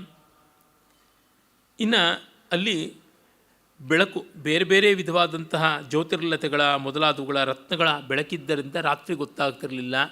ಮೋಡ ಮಂಜು ಮುಚ್ಚಿಕೊಂಡು ಹಗಲು ಗೊತ್ತಾಗ್ತಿರಲಿಲ್ಲ. ಇಂಥ ಜಾಗದಲ್ಲಿ ಕೇವಲ ಕಮಲಗಳ ಅರಳುವಿಕೆ ಮತ್ತು ಮುದುಡುವಿಕೆಯಿಂದಲೇ, ಕನ್ನೈದಿಲೆಗಳ ಅರಳುವಿಕೆ ಮುದುಡುವಿಕೆಯಿಂದಲೇ ಸೂರ್ಯಾಸ್ತ ಚಂದ್ರೋದಯ, ಸೂರ್ಯೋದಯ ಚಂದ್ರಾಸ್ತಗಳನ್ನು ಕಾಣಬೇಕಾಗಿತ್ತು ಅಂತ ಹೇಳ್ತಾನೆ. ಇದು ವಾಲ್ಮೀಕಿ ರಾಮಾಯಣದ ಅರಣ್ಯ ಕಾಂಡದಲ್ಲಿ ಶಿಶಿರ ಋತು, ಹೇಮಂತ ಋತುವಿನ ವರ್ಣನೆ ಬರುತ್ತದೆ. ಆಗ ಈ ವರ್ಣನೆಯನ್ನು ಹೀಗೆ ಆದಿಕವಿಗಳು ಮಾಡ್ತಾರೆ. ಸೂರ್ಯಚಂದ್ರರ ಉದಯಾಸ್ತಗಳನ್ನು ಕೇವಲ ಹಂಸಗಳ ಉನ್ಮೀಲನ ನಿಮೀಲನಗಳಿಂದ ತಿಳಿಯಬೇಕು ಅಂತ. ಮತ್ತು ಕವಿ ಹೇಳ್ತಾನೆ, ಧಾತು ಪ್ರಭಾ ಲೋಹಿತ ಪಕ್ಷಯುಗ್ಮ ಶ್ರೀಮದ್ಗುಹಾಲಂಕೃತಚಾರುಪೃಷ್ಠ ದಿವ್ಯಸ್ಯ ಯಶ್ಚಂದ್ರಕಿಣೋ ಬಿಭರ್ತಿ ರೂಪಶ್ರಿಯಂ ಭಾಸುರಚಂದ್ರಕಾಂತಃ. ಇನ್ನು ಆ ಒಂದು ಪ್ರಾಂತದ ಸೌಂದರ್ಯ ಹೇಗಿತ್ತು ಅಂದರೆ, ಧಾತುಪ್ರಭಾ ಲೋಹಿತ ಪಕ್ಷಯುಗ್ಮ ಶ್ರೀಮದ್ಗುಹಾಲಂಕೃತಚಾರು ಪೃಷ್ಠ ದಿವ್ಯಸ್ಯ ಯಶ್ಚಂದ್ರಕಿಣೋ ಬಿಭರ್ತಿ ರೂಪಶ್ರಿಯಂ ಭಾಸುರಚಂದ್ರಕಾಂತಃ. ಆ ಹಿಮಾಲಯ ಬಹಳ ಸೊಗಸಾಗಿ ಧಾತು ಅಂದರೆ ಲೋಹಗರ್ಭಿತವಾದ ಶಿಲೆಗಳಿಂದ ಮತ್ತು ಗುಹೆಗಳಿಂದ, ಆಮೇಲೆ ನವಿಲುಗಳಿಂದ, ಚಂದ್ರಕಾಂತ ಶಿಲೆಗಳಿಂದ ತುಂಬ ಸುಂದರವಾಗಿತ್ತು ಅಂತಾನೆ. ಅಲ್ಲಿ ಶ್ಲೇಷದಲ್ಲಿ ನೋಡಿದರೆ ಅದು ಶ್ರೀಮದ್ ಗುಹಾಲಂಕೃತ ಚಾರುಪೃಷ್ಠ ಅಂದರೆ ಗುಹನಿಂದ ಅಲಂಕೃತವಾದ ಬೆನ್ನನ್ನು ಉಳ್ಳದ್ದು. ಚಂದ್ರಕಿಣ ಅಂತಂದರೆ ನವಿಲು ಚಂದ್ರನನ್ನು ಅಲಂಕಾರ ಮಾಡಿಕೊಂಡದ್ದು. ನವಿಲಿನ ತಲೆಯಲ್ಲಿರ್ತಕ್ಕಂಥ ಚಂದ್ರಕಾಂತ ಕರೀತಾರೆ. ಅಂದರೆ ನವಿಲಿನ ತಲೆಯಲ್ಲಿರ್ತಕ್ಕಂಥ ತುರಾಯಿ ಅಂತ ಗುಚ್ಛವನ್ನು ಅದೆಲ್ಲ ಇದ್ದು ನೋಡೋದಕ್ಕೆ ಇದು ಸಾಕ್ಷಾತ್ ನವಿಲಂತೆ ಕಾಣಿಸ್ತಾ ಇತ್ತು ಅನ್ನುವ ಶ್ಲೇಷ ಕೂಡ ಬರುವಂತೆ ಮಾಡ್ತಾನೆ. ಇದೊಂದು ಪಾಂಡಿತ್ಯಪೂರ್ಣವಾದ ಚಮತ್ಕಾರ. ಆಮೇಲೆ ಮುಂದೆ ಕವಿ ದಶರಥನ ಆ ಒಂದು ಬೇಟೆಯ ವರ್ಣನೆ ಮಾಡ್ತಾನೆ. ಬಿಲ್ಲನ್ನು ಬಗ್ಗಿಸುವ ಬಗೆಯನ್ನು ಹೇಳ್ತಾನೆ. ಬಿಲ್ಲನ್ನು ಬಗ್ಗಿಸಿ ಹೆದೆಯನ್ನು ಎಳೆದು ಬಿಡ್ತಕ್ಕಂಥ ಸಂದರ್ಭ, ಬಾಣ ಬಿಡುವ ಸಂದರ್ಭ. ಮಧ್ಯಂತೋ ಮುತ್ತುಂಗ ಬಲ ಕರೇಣ ಮಾಪೀಡ ಯಸ್ವ ಪ್ರಸಭಂ ಮಮೇತಿ ವಿವಕ್ಷುಣೇವಾಭಿಮುಖಂ ವಿಕೃಷ್ಟ ಚಾಪೇನ ನೇಮೇ ಮನುವಂಶಕೇತೋ. ಬಿಲ್ಲನ್ನು ನಡುವಿನಲ್ಲಿ ಹಿಡ್ಕೊಳ್ಳುತ್ತಾನೆ. ಹಿಡಿದು ಕಿವಿವರೆಗೂ ಎಳೆದು ಬಿಡುವಾಗ ಆ ಎಳೆದು ಬಿಡ್ತಾ ಇದ್ದರೆ ಹೆದೆ ಸುಯ್ ಅಂತ ಎಳಿತೀವಲ್ಲ, ಅದು ಹೇಗೆ ಕಾಣಿಸ್ತಿತ್ತು ಅಂದರೆ ಅದು ಕಿವಿ ಹತ್ರಕ್ಕೆ ಬಂದು ಅಪ್ಪ ನನ್ನ ಸೊಂಟಾನ ಅಮುಕಬೇಡವೋ ಅಂತ ಬಿಲ್ಲು ಬೇಡ್ಕೊಳ್ಳೋ ಥರ ಇತ್ತು ಅಂತ. ಅದ್ಭುತವಾದ ಕಲ್ಪನೆ. ಬಿಲ್ಲನ್ನು ಸೊಂಟ ಹಿಡಿದು ಹಿಂಸೆ ಮಾಡೋದು, ಅದನ್ನು ಈ ಹುರಿಯನ್ನು ಎಳೆದಾಗ ಅದು ಕಿವಿವರೆಗೂ ಬಂದಾಗ ಆ ಬಿಲ್ಲು ಠಂಗಂತ ಎಳೆಯಲ್ಪಟ್ಟದ್ದು ಅಯ್ಯೋ ನನಗೆ ನೋವಾಗ್ತಾ ಇದೆ, ಇನ್ನು ಸೊಂಟ ಹೆಚ್ಚು ಮುರಿದೋತಿತ್ತು ಹಿಸುಕಿದ್ರೆ ಅಂತ ಅನ್ನುವಂತೆ ಹೇಳುವಂತೆ ಇತ್ತು. ಅಷ್ಟು ದೀರ್ಘವಾಗಿ ಆಕರ್ಣಾಂತವಾಗಿ ಎಳೆದ ಅಂತ. ಇಂಥ ಕಲ್ಪನೆಗಳು ಮಾಡೋದು ಒಂಥರ ಕಷ್ಟ. ಈಗ ನಮ್ಮ ಶಂಕರನಂಥವ್ರು ಈ ಥರ ಕಲ್ಪನೆಗಳನ್ನು ಮಾಡಬಲ್ಲರು. ಇದಕ್ಕೆ ಒಂದು ವಿಶೇಷವಾದ ತಯಾರಿ, ತಾಲೀಮು, ಮನೋಧರ್ಮವೂ ಬೇಕು. ನೋಡಿ, ನಮ್ಮ ಶಾಸ್ತ್ರೀಯ ಸಂಗೀತದ ಗಾಯಕರು ವಿಚಿತ್ರವಾದ ಪಲ್ಲವಿಗಳು ಇತ್ಯಾದಿಗಳೆಲ್ಲ ಮಾಡ್ತಾರೆ. ಆಂಧ್ರ ಪ್ರದೇಶದಲ್ಲಿ ಆಕೆಳ್ಳ ಅಂತ ಒಬ್ಬರಿದ್ದರು. ಅವರು ಪಲ್ಲವಿ ಸರದಾರರು.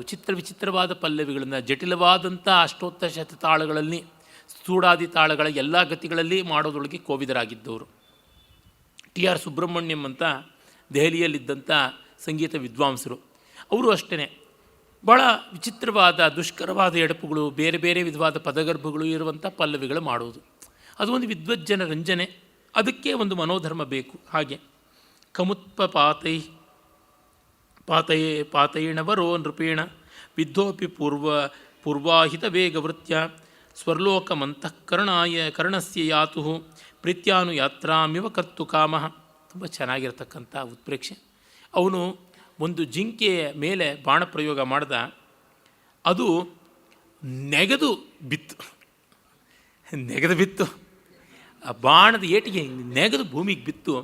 ಅದು ನೆಗೆದದ್ದು ಹೇಗಿತ್ತು ಅಂದರೆ ಆಕಾಶಕ್ಕೆ ಹೋಗ್ತಾ ಇರತಕ್ಕಂಥ ತನ್ನ ಪ್ರಾಣವನ್ನು ಹಿಡ್ಕೊಳ್ಳೋಕ್ಕೆ ನೆಗೆದು ಮತ್ತೆ ಬೀಳ್ತಾ ಇದೆಯಾ ಅನ್ನುವಂತೆ ಇತ್ತು ಅಂತ. ತುಂಬ ಸುಂದರವಾದದ್ದು. ಬಾಣ ಬಿಟ್ಟ ತಕ್ಷಣ ಹೋಗ್ಬಿಡ್ತು, ಅದನ್ನು ಹಿಡ್ಕೊಳ್ಳೋಕ್ಕೆ ಅನ್ನುವಂತೆ ನೆಗೀತಾ ಅನ್ನುವಂಥ ರೀತಿಯಲ್ಲಿ ಅದು ನೆಗೆದು ಬಿತ್ತು ಅಂತ ಹೇಳಿದ್ದಾನೆ. ಕನ್ನಡದಲ್ಲಿ ಈ ಶ್ಲೇಷ ಚೆನ್ನಾಗಿದೆ ಅಷ್ಟೇ. ಋಜ್ವಾಗತ ತಸ್ಯ ಮುಹುರ್ಮೃಗಾಣಾಂ ಪಂಕ್ತಿಶ್ಚರೇಣ ಗ್ರತಿತೇವ ರೇಜೆ ಮುಕ್ತೇನ ಪೂರ್ವಸ್ಯ ಮುಖೇ ಪರೇಷಾಂ ದೃಷ್ಟೇನ ಸದ್ಯ ಸಮಮಂತರೇಷು. ಒಂದು ಬಾಣ ಬಿಟ್ಟರೆ ಅದಕ್ಕೆ ಹಲವು ಮೃಗಗಳು ಪೋಣಿಸಿಕೊಂಡು ತಿವಿದುಕೊಂಡು ಒಂದು ಬಾಯ ತುದಿ ಆದರೆ ಮತ್ತೊಂದು ಬಾಲದ ತುದಿವರೆಗೆ ಪೋಣಿಸಿಕೊಂಡು ಹೋಗ್ತಾ ಇದ್ವು ಬಾಣಕ್ಕೆ ಅಂತ. ಯಾವ ಉದ್ದ, ಯಾವ ವೇಗ, ಯಾವ ಬಲ ಎಂಥದ್ದು ಅನ್ನುವುದು. ಕಾಳಿದಾಸ ಇದೇ ದಶರಥನ ಇದೇ ಮೃಗ್ಯಾ ವಿನೋದ ಪ್ರಸಂಗವನ್ನು ರಘುವಂಶದ 9ನೇ ಸರ್ಗದಲ್ಲಿ ವರ್ಣಿಸುವಾಗ ಕಾಡು ಹಂದಿಗಳ ಮೇಲೆ ಅವನು ಬಾಣ ಬಿಟ್ಟರೆ ಅವು ಬಾಣದ ಜೊತೆಗೆ ಹಾರಿ ಹೋಗಿ ಹತ್ತಿರದ ಮರಗಳಿಗೆ ಪೋಣಿಸಿಕೊಳ್ತಾ ಇದ್ವು ಅಂತ ವರ್ಣಿಸ್ತಾನೆ. ಮರಕ್ಕೆ ರಿವೆಟ್ ಹಾಕಿ ಹೊಡೆದಂಗೆ ಕಾಣಿಸ್ತಾ ಇತ್ತು ಈ ಕಾಡು ಹಂದಿಗಳನ್ನು ಅಂತ. ಅಲ್ಲಿಂದ ಈ ಸ್ಫೂರ್ತಿ ಬಂದಿರಬೇಕು ಅಂತ ಅನಿಸುತ್ತದೆ. ಆಧಾವತಸ್ತೇನ ಧನುರ್ಧರೇಣ ಮಧ್ಯೆ ಲಲಾಟಂ ಮಹಿಷಸ್ಯ ಮುಕ್ತಃ ಅಸ್ಕನ್ನ ವೇಗೋ ದೃಢದೇಹ ಭೇದೆ ಲಾಂಗೂಲ ಸಾರತ್ವಮಿಯಾಯ ಬಾಣ. ಕಾಡು ಎಮ್ಮೆಗಳ ಮೇಲೆ ಬಾಣ ಬಿಟ್ಟರೆ ಅದು ತಲೆಯಿಂದ ಕೊಂಬಿಂದ ಮೊದಲುಗೊಂಡು ಬಾಲದವರೆಗೆ ಅದನ್ನು ಹಾಗೆ ಸೀಳು ಬಿಡುವಂತೆ ಕಾಣಿಸ್ತಾ ಇತ್ತು ಅಂತ ಹೇಳ್ತಾನೆ. ಸದ್ವೀಪಿನೋಥ ದ್ವಿಪರಾಜಗಾಮಿ ಹಂತುಂ ತುರಂಗಂ ರಚಿತ ಕ್ರಮಸ್ಯ ಜಘಾನ ದೇಹಂ ಪ್ರತಿಬಿಂದು ಬಾಣೈ ಏಕೇನ ದುರ್ಲಕ್ಷ್ಯ ಭುಜಕ್ಷಣೇನ. ದ್ವೀಪಿ ಅನ್ನೋದಕ್ಕೆ ಅಮರಾದಿ ಕೋಶಗಳಲ್ಲಿ ಸಿಂಹ ಅನ್ನುವ ಹುಲಿ ಎನ್ನುವ ಅರ್ಥ ಕೊಟ್ಟಿದ್ದರೂ ನನಗನ್ನಿಸುತ್ತದೆ ಚಿರತೆ ಅನ್ನೋದಕ್ಕೆ ಹೆಚ್ಚು ಅನುಕೂಲ ಅಂತ. ಚಿರತೆ ಮೈ ಮೇಲೆಲ್ಲ ಮಚ್ಚೆಯಾಗಿರ್ತಕ್ಕಂಥ ಕರಿಯ ಚುಕ್ಕೆಗಳಿರುತ್ತದೆ. ಅದು ಮೈಯೆಲ್ಲ ಮಚ್ಚೆ ಆದಂತೆ ಕಾಣಿಸುತ್ತದೆ. ಹಳದಿ ಮೈ ಮೇಲೆ ಕಪ್ಪು ಚುಕ್ಕೆಗಳಿದ್ದಂತೆ. ಅದರಿಂದಲೇ ದ್ವೀಪಗಳನ್ನು ಹೊಂದಿರೋದನ್ನ ದ್ವೀಪಿ ಅಂತ ಕರೀತಾರೆ. ಐಲ್ಯಾಂಡ್ಸ್, ಕಪ್ಪು ಚುಕ್ಕೆಗಳು ಒಂದೊಂದು ದ್ವೀಪ, ಹಾಗಾಗಿ ದ್ವೀಪವಾನಿತಿ ದ್ವೀಪಿನ್ ಶಬ್ದ. ಆ ಒಂದು ದ್ವೀಪಿ ಚಿರತೆಯ ಮೇಲೆ, ತರಕ್ಷುವಿನ ಮೇಲೆ ಬಾಣ ಪ್ರಯೋಗ ಮಾಡಿದಾಗ ಹೇಗಿರ್ತಾ ಇತ್ತು ಅಂದರೆ, ಆ ಬಾಣವನ್ನು ಟಾರ್ಗೆಟ್ಟಿಗೆ ಬಾಣವನ್ನು ಗುರಿಯಾಗಿ ಹೊಡೆಯೋದಕ್ಕೆ ಇಟ್ಟಂಥ ರೀತಿಯಲ್ಲಿ ಕಾಣಿಸ್ತಾ ಇತ್ತು, ಒಂದು ಲಕ್ಷ್ಯದಂತೆ ಕಾಣಿಸ್ತಾ ಇತ್ತು ಅಂತ. ಸಾಮಾನ್ಯವಾಗಿ ದೂರ ಲಕ್ಷ್ಯ, ಅಸಾಧ್ಯ ಲಕ್ಷ್ಯ ಇತ್ಯಾದಿ ಒಂದು ಪ್ರಯೋಗ ಮಾಡುವಾಗ, ಬಾಣ ಪ್ರಯೋಗ ಮಾಡುವಾಗ ಆ ಟಾರ್ಗೆಟ್ ಅನ್ನೋದನ್ನು ಸುಣ್ಣದ ವರ್ತುಲ ಮಾಡಿ ಕಪ್ಪು ಚುಕ್ಕೆ ಇಟ್ಟಿರ್ತಾರೆ, ಅಲ್ಲಿಗೆ ಸರಿಗೆ ಬಾಣ ಬಿಡಬೇಕು ಅಂತ. ಹಾಗೆ ಟಾರ್ಗೆಟ್ಗೆ ಇಟ್ಟಂತೆ ಆ ಬಾಣಗಳನ್ನು ಅಲ್ಲಲ್ಲಿಗೆ ಬಿಡ್ತಾ ಇದೆ. ಇಂಥ ಮಚ್ಚೆ ಮೇಲೆ ಬಾಣ ಬಿಡಬೇಕು ಅನ್ನಂಥದ್ದೇ. ಜಘಾನ ದೇಹಂ ಪ್ರತಿಬಿಂದು ಬಾಣೈ ಏಕೇನ ದುರ್ಲಕ್ಷ್ಯ ಭುಜಕ್ಷಣೇನ. ಪ್ರತಿ ಬಿಂದುವಿನ ಮೇಲೂ ಹೋಗಿ ಬಾಣ ಬಿಡಬೇಕು. ಹಾಗೆ ಒಂದೇ ಬಾಣ ಆ ರೀತಿಯಾಗಿ ಮಾಡುವಂತೆ ಶರಪ್ರಯೋಗ ಇತ್ತು ಅಂತ ಕವಿ ವರ್ಣಿಸ್ತಾನೆ. ಆಮೇಲೆ ಹೇಳ್ತಾನೆ, ಸುಗಂಧ ಸೌಗಂಧಿಕ ಗಂಧಹೃದಯ ಸರೋನಿಲ ಸಾರಸನಾದ ಕರ್ಷಿ ಆಧೂತ ರಾಜೀವ ರಜೋ ವಿತಾನೈ ಅಂಗಂಪಿ ಶಂಗಂ ರಪತಿಶ್ಚಕಾರ. ಈ ಬೇಟೆ ಆಡ್ತಾ ಇದ್ದರೆ ಆ ದೇಹದ ಬಳಲಿಕೆ ಯಾವುದಿದೆ ಅದು ಹೋಗೋದಕ್ಕೆ ಸುಗಂಧಿಯಾದ ಗಾಳಿ ಬೀಸ್ತಾ ಇತ್ತು. ಸರೋವರದ ಮೇಲಿಂದ ತಂಪಾಗಿ ಕಮಲಗಳ ಪರಿಮಳದಿಂದ ಪರಿಶೀಲಿತವಾಗಿ ಅವುಗಳ ರಜಸ್ಸು ಅಂದರೆ ಪರಾಗವು ಸೇರಿಕೊಂಡು ಇವನ ಮೈಯೆಲ್ಲ ಹೊಂಬಣ್ಣದಿಂದ ತಂಪಾಗಿ ಕಂಗೊಳಿಸುವಂತೆ ಆಗ್ತಾ ಇತ್ತು. ಹೀಗೆ ವಿಶ್ರಾಂತಿ ಪಡಿತಾ ಇದ್ದ. ಅಥಾಸ್ತ ಕೂಟಾಹತ ಮುಗ್ರರಾಗಂ ಸಮುಲ್ಲಸದ್ದೀದಿತಿ ವಿಸ್ಫುಲಿಂಗಂ ಸ್ಪೃಷ್ಟಂ ಘನೇನ ಕ್ವಚಿದಾಹಲೋಹ ಖಂಡಂ ಬೃಹತ್ತಪ್ತಮಿವಾರ್ಕಬಿಂಬಂ. ಆಗ ಸಾಯಂಕಾಲವಾಯಿತು. ಆ ಚಿತ್ರಣವನ್ನು ತುಂಬ ಚೆನ್ನಾಗಿ ಕೊಡ್ತಾನೆ. ಅಥ ಅಸ್ತಕೂಟಾಹತಂ ಉಗ್ರರಾಗಂ. ಅಸ್ತಾದ್ರಿ ಅಂದರೆ ಪಡುವಣ ಶೈಲ, ಅಲ್ಲಿಗೆ ಸೂರ್ಯಬಿಂಬ ಬಂತು ಪಶ್ಚಿಮ ಶೈಲದ ಮೇಲೆ. ಆಗ ಕೆಂಪು ಬಣ್ಣದಲ್ಲಿ ಹೊಳಿತಾ ಇದ್ದ ಸೂರ್ಯಬಿಂಬ ಮೋಡದ ಹಿನ್ನೆಲೆಯಲ್ಲಿ ಬಂತು. ಮೋಡ ಒಂದಿಷ್ಟು ಸೂರ್ಯನ ಬಿಂಬವನ್ನು ಅಡ್ಡ ಮಾಡದಂತೆ ಆಯಿತು. ಸೂರ್ಯನ ಬಿಂಬ, ಅದರ ಸುತ್ತಲೂ ಕೆಂಬಣ್ಣದ ಸಂಧ್ಯಾಛಾಯೆ, ಸೂರ್ಯನ ಬಿಂಬದ ಮುಂದೆ ಒಂದಿಷ್ಟು ಮೋಡದ ತುಂಡುಗಳ ಒಂದು ಆಗಮನ. ಇದು ನೋಡಿದಾಗ ಮೋಡವೆನ್ನುವ ಕಬ್ಬಿಣದ ಇಕ್ಕುಳದಿಂದ ಸೂರ್ಯಬಿಂಬ ಅನ್ನುವ ಕೆಂಡವನ್ನು ಹಿಡಿದು ಎತ್ತಿದ್ದಾರ, ಸುತ್ತಲಿನ ಸಂಧ್ಯಾಕಾಂತಿಯೇ ಆ ಒಂದು ಕೆಂಡದ ಸುತ್ತಲೇ ಹಬ್ಬಿರ್ತಕ್ಕಂಥ ಬೆಂಕಿಯ ಕಿಡಿಗಳು ಅನ್ನುವಂತೆ ತೋರಿತು ಅಂತ ಹೇಳ್ತಾನೆ. ಬಹಳ ಸುಂದರವಾದ ಕಲ್ಪನೆ. ಒಂದು ಕಡೆ ಶ್ರೀಹರ್ಷ ನೈಷಧೀಯ ಚರಿತ್ರದಲ್ಲಿ ಈ ಚಂದ್ರಬಿಂಬದ ಮಧ್ಯದ ಕಳಂಕ ಯಾಕಾಗಿದೆ ಅಂತಂದರೆ, ಚಂದ್ರಬಿಂಬವನ್ನು ಚೆನ್ನಾಗಿ ತಟ್ಟಿ ಬೇರೆ ಬೇರೆ ಚಂದ್ರಕಲೆಗಳಿಗೆ ತಕ್ಕಂತೆ ಶೇಪ್ ಮಾಡಬೇಕಲ್ಲ. ಪ್ರತಿಪತ್ತಿಗೆ ಒಂದು ಶೇಪು, ಪೂರ್ಣಿಮೆಗೆ ಒಂದು ಶೇಪು, ಈ ತರಹ. ಪೂರ್ಣಿಮೆ ದಿವಸ ಚಂದ್ರನನ್ನು ತಟ್ಟಿ ತಟ್ಟಿ ಅಗಲ ಮಾಡಿರೋದು. ಹಾಗಾಗಿ ವಿಧಿ ಈ ಕಾಲ ಅನ್ನುವನು ಇಕ್ಕುಳದಿಂದ ಹಿಡಿದು ಅವನ್ನ ಚೆನ್ನಾಗಿ ವೈಟ್ ಹಾಟ್ ಮಾಡಿ ಕಾಯಿಸಿ ಎತ್ತಿದ್ದಾನೆ. ಆ ಇಕ್ಕುಳ ಹಿಡ್ಕೊಂಡ ಭಾಗವೇ ಚಂದ್ರಬಿಂಬ ಕಾಣಿಸೋದಿಲ್ವಲ್ಲ, ಇಕ್ಕಳ ಹಿಡಿದ ಭಾಗದಲ್ಲಿ ಆ ಕಳಂಕವಾಗಿ ತೋರ್ತಾ ಇದೆ ಅಂತ ಹೇಳ್ಬಿಟ್ಟು. ಇನ್ನೂ ಬೇಕಾದಂತೆ ವರ್ಣನೆಯನ್ನು ಮಾಡ್ತಾನೆ. ಅಯ್ಯೋ, ಕಾಡಿಗೆ ಹೇಗೆ ನಾವು ಉತ್ಪತ್ತಿ ಮಾಡ್ತೀವಿ ಎಷ್ಟೋ ಜನಕ್ಕೆ ಗೊತ್ತಿರಬಹುದು. ಇಲ್ಲಿ ನಂದಬಟ್ಲ ಹೂವು, ಅಳಲೆಕಾಯಿ ಇತ್ಯಾದಿಗಳನ್ನೆಲ್ಲ ಬಳಸ್ಕೊಂಡು ಅವುಗಳ ರಸವನ್ನು ತೆಗೆದು ಒಂದು ಬಾಣಲೆಗೆ ಸವರಿ ಅದನ್ನು ಒಂದು ಹರಳೆಣ್ಣೆ ದೀಪದ ಮೇಲೆ ಬೋರ್ಲಿಟ್ಟು ಅದು ನಿಧಾನವಾಗಿ ಮಸಿಗಟ್ಟಿ ಆಮೇಲೆ ಅದನ್ನು ಬೆಣ್ಣೆಯಲ್ಲಿ ಅಥವಾ ಕೆಲವರು ತುಪ್ಪದಲ್ಲಿ ಒಂದಿಷ್ಟು ಪಚ್ಚಕರ್ಪೂರವನ್ನು ಸೇರಿಸಿ ಅದನ್ನೆಲ್ಲ ಮಿಲಾಯಿಸಿ ನಾದಿ ಮತ್ತೆ ಅದನ್ನು ಒಂದು ಭರಣಿಗೆ ಸಂಗ್ರಹಿಸಿಕೊಳ್ತಕ್ಕಂಥದ್ದು. ಹಾಗೆ ದಿಗ್ಧಂತಿಗಳು ಅಂತಕ್ಕಂಥ ದಿಗ್ಗಜಗಳು ಅನ್ನುವ ಕಲ್ಲುಗಳ ಮೇಲೆ ಸೂರ್ಯ ಅನ್ನುವ ದೀಪವನ್ನು ಇಟ್ಟು, ಆಕಾಶ ಅಂತಕ್ಕಂಥ ಬಾಣಲೆಯನ್ನು ಇಟ್ಟು, ಅದರಲ್ಲಿ ಕತ್ತಲೆ ಅನ್ನುವ ಕಾಡಿಗೆಗೋಸ್ಕರ ವಿಧಿ ಇವಾಗ ಪ್ರಯತ್ನ ಪಡ್ತಾ ಇದೆ ಅಂತೆಲ್ಲ ಚಿತ್ರಣವನ್ನು ಮಾಡ್ತಾನೆ. ಆ ಕತ್ತಲೆಯ ಕಾಡಿಗೆಯನ್ನು ಮತ್ತೆ ದಿಗಂಗನೆಯರೆಲ್ಲ ಹಚ್ಚಿಕೊಂಡ್ರು. ಈ ಥರದ್ದೆಲ್ಲ ಅದಕ್ಕೆ ಚಂದ್ರನನ್ನು ಕನ್ನಡಿಯಾಗಿ ಬಳಸ್ಕೊಂಡ್ರು ಅಂತೆಲ್ಲ ಉತ್ತರೋತ್ತರ ಕಂಪ್ಲೀಟ್ ಮೇಕಪ್ಪನ್ನು ವರ್ಣಿಸಿ ಬಿಡ್ತಾನೆ ಶ್ರೀಹರ್ಷ. ಕನ್ನಡದಲ್ಲಿ ನಮ್ಮ ಬಸವಪ್ಪ ದಮಯಂತಿ ಸ್ವಯಂವರದಲ್ಲಿ ಬಳಸ್ಕೊಳ್ತಾರೆ. ಇವನ್ನು ಮೆಚ್ಚುವುದಕ್ಕೆ ಖಂಡಿತ ಸಾಧ್ಯ ಇದೆ. ಅದು ಆ ಕಲ್ಪನೆ ಹೀಗೆ ಮಾಡಿದ್ರಲ್ಲ, ಆ ಅತಿಶಯ ಹಾಗೆ ಮಾಡಿದ್ರಲ್ಲ ಅನ್ನುವ ಸ್ವಾರಸ್ಯ. ರುದ್ರಭಟ್ಟನ ಜಗನ್ನಾಥ ವಿಜಯದಲ್ಲಿ ಒಂದು ಕಡೆ ಬರ್ತದೆ. ಅದು ಬೇಸಿಗೆಯ ವರ್ಣನೆಯಲ್ಲಿ ಭೂಮಿಯನ್ನೇ ಒಂದು ಬಾಣಲಿಯಾಗಿ ಮಾಡಿಬಿಟ್ಟು ದಿಗ್ಗಜಗಳನ್ನೇ ಅಲ್ಲಿ ಬಾಣಲಿಯ ಹಿನ್ನೆಲೆಯಲ್ಲಿ ಕಲ್ಲುಗಳಾಗಿ ಇಟ್ಟು ಗ್ರೀಷ್ಮ ಋತುವಿನಲ್ಲಿ ಬೇಸಿಗೆಯ ಬೇಗೆಯನ್ನು ಶುರು ಮಾಡಿಬಿಟ್ಟಿದ್ದಾನೆ, ಕೆಳಗಡೆ ಉರಿ ಹಾಕಿಬಿಟ್ಟಿದ್ದನು.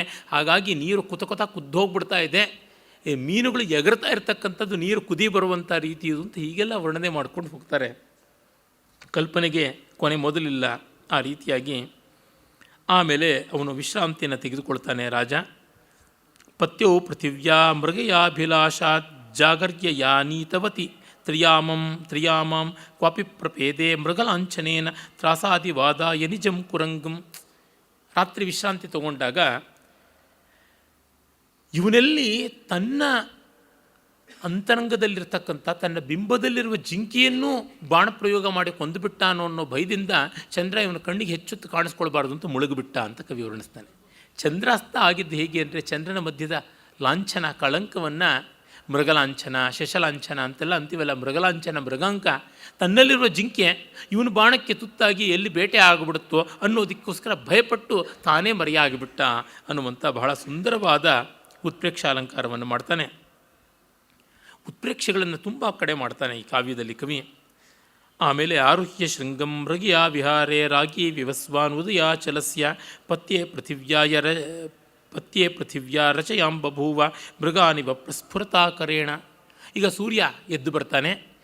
ಬಾಲಸೂರ್ಯ ಪ್ರಭಾತ ಕಾಂತಿಯಲ್ಲಿ ಅವನು ತನ್ನ ಉದ್ದುದ್ದವಾದ ಕಿರಣಗಳ ಬೆರಳುಗಳನ್ನು ಚಾಚುತ್ತಾ, ಕಿರಣದ ಕೈಗಳನ್ನು ಚಾಚುತ್ತಾ ಬಂದು ತನ್ನ ವಂಶೀಯನಾದ ದಶರಥನಿಗೆ ನೋಡು ಇಲ್ಲಿದೆ ಈ ಮೃಗ, ಇಲ್ಲಿದೆ ಅಲ್ಲಿ ಆ ಮೃಗ ಅಂತ ಬೆರಳಿಟ್ಟು ತೋರಿಸುವಂತೆ ಎದ್ದ ಅಂತ. ಸೂರ್ಯೋದಯವಾದಾಗ ಎಲ್ಲ ಕಡೆ ಬೆಳಕಾಗಿ ಎಲ್ಲವೂ ಕಾಣುತ್ತದೆ.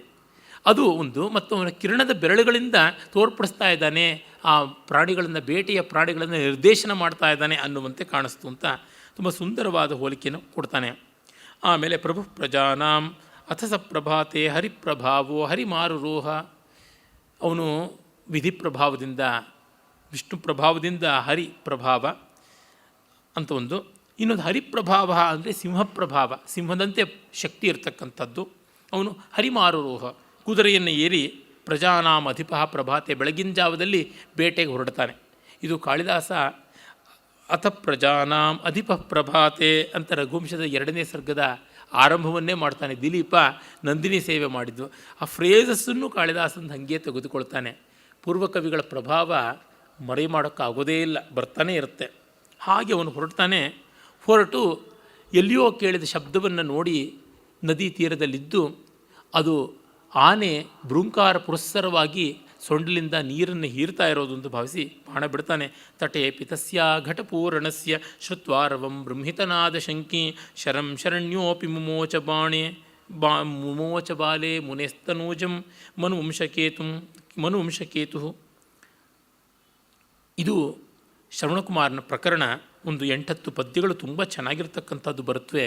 ರಾಮಸ್ವಾಮಿಯವರು ಆಗಲೇ ಹೇಳಿದರು, ಈ ಸರ್ಗದ ಟೇಕ್ ಹೋಮ್ ಅಂದರೆ ಈ ಭಾಗ. ತುಂಬ ಹೃದಯಂಗಮವಾಗಿ ವರ್ಣಿಸಿದ್ದಾನೆ. ಕಾಳಿದಾಸನಿಗಿಂತ ಚೆನ್ನಾಗಿ ವರ್ಣಿಸಿದ್ದಾನೆ. ಕಾಳಿದಾಸ 9ನೇ ಸರ್ಗದಲ್ಲಿ ಚಿಕ್ಕದಾಗಿ ಬಣ್ಣಿಸಿದ್ದಾನೆ ಸರ್ಗಾಂತದಲ್ಲಿ, ಇಲ್ಲೂ ಅವನು ಸರ್ಗಾಂತಕ್ಕೆ ತೆಗೆದುಕೊಂಡಿದ್ದಾನೆ.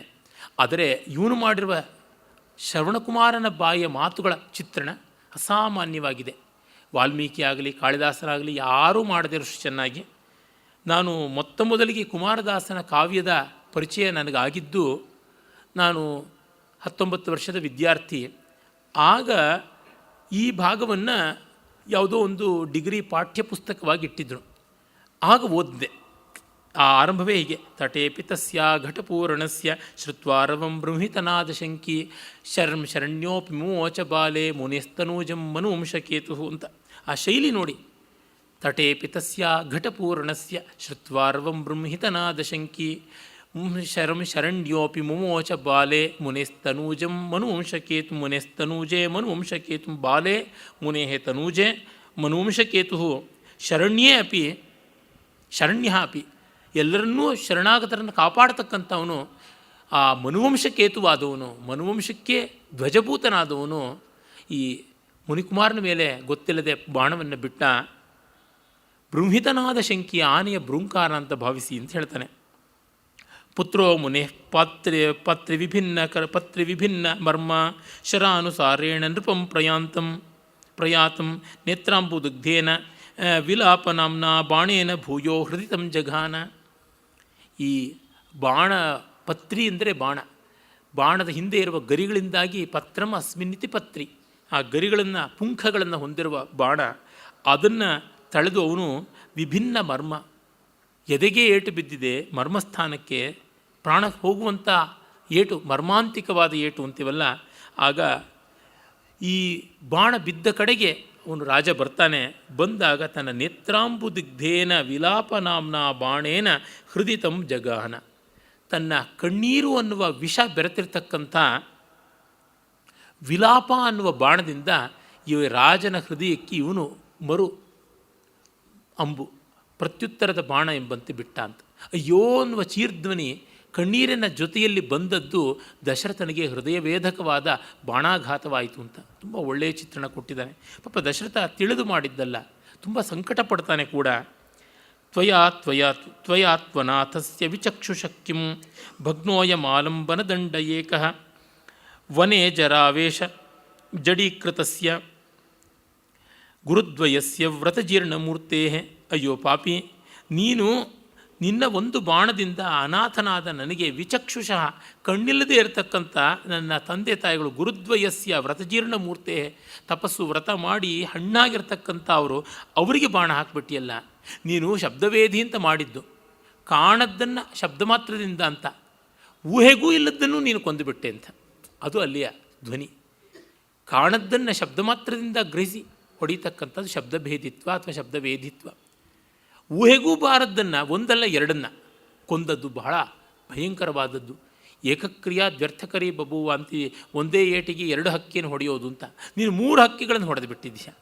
ಒಂದು ಶಬ್ದವೇದಿಯ, ಇನ್ನೊಂದು ಮನೋವೇದಿಯ ರೂಪದಿಂದಲೂ ಅಲ್ಲ, ಅಮನೋವೇದಿಯ ರೂಪದಿಂದ ಅನ್ನುವಂತೆ ಕವಿ ಹೇಳ್ತಾನೆ. ಏಕಂ ತ್ವಯಾ ಸಾಧಯತಾಪಿ ಲಕ್ಷ್ಯಂ ನೀತಂ ವಿನಾಶಂ ತ್ರಿತಯಂ ನಿರಾಗ. ಒಂದು ಹೊಡೆಯೋಕ್ಕೆ ಹೋಗಿ ಮೂರನ್ನು ಹೊಡೆದು ಬಿಟ್ಟಿಯಲ್ಲ. ಮಚ್ಚುಕ್ಷುಷ ಕಲ್ಪಿತ ದೃಷ್ಟಿ ಕೃತ್ಯವು ವೃದ್ಧೌ ವನೇ ಮೇ ಪಿತರಾವಹಂಚ. ನನ್ನ ಕಣ್ಣಿಂದ ಲೋಕವನ್ನು ನೋಡ್ತಾ ಇದ್ದವರು, ಕಲ್ಪಿತ ದೃಷ್ಟಿ ಕೃತ್ಯವು ಮಚ್ಚಕ್ಷುಷ.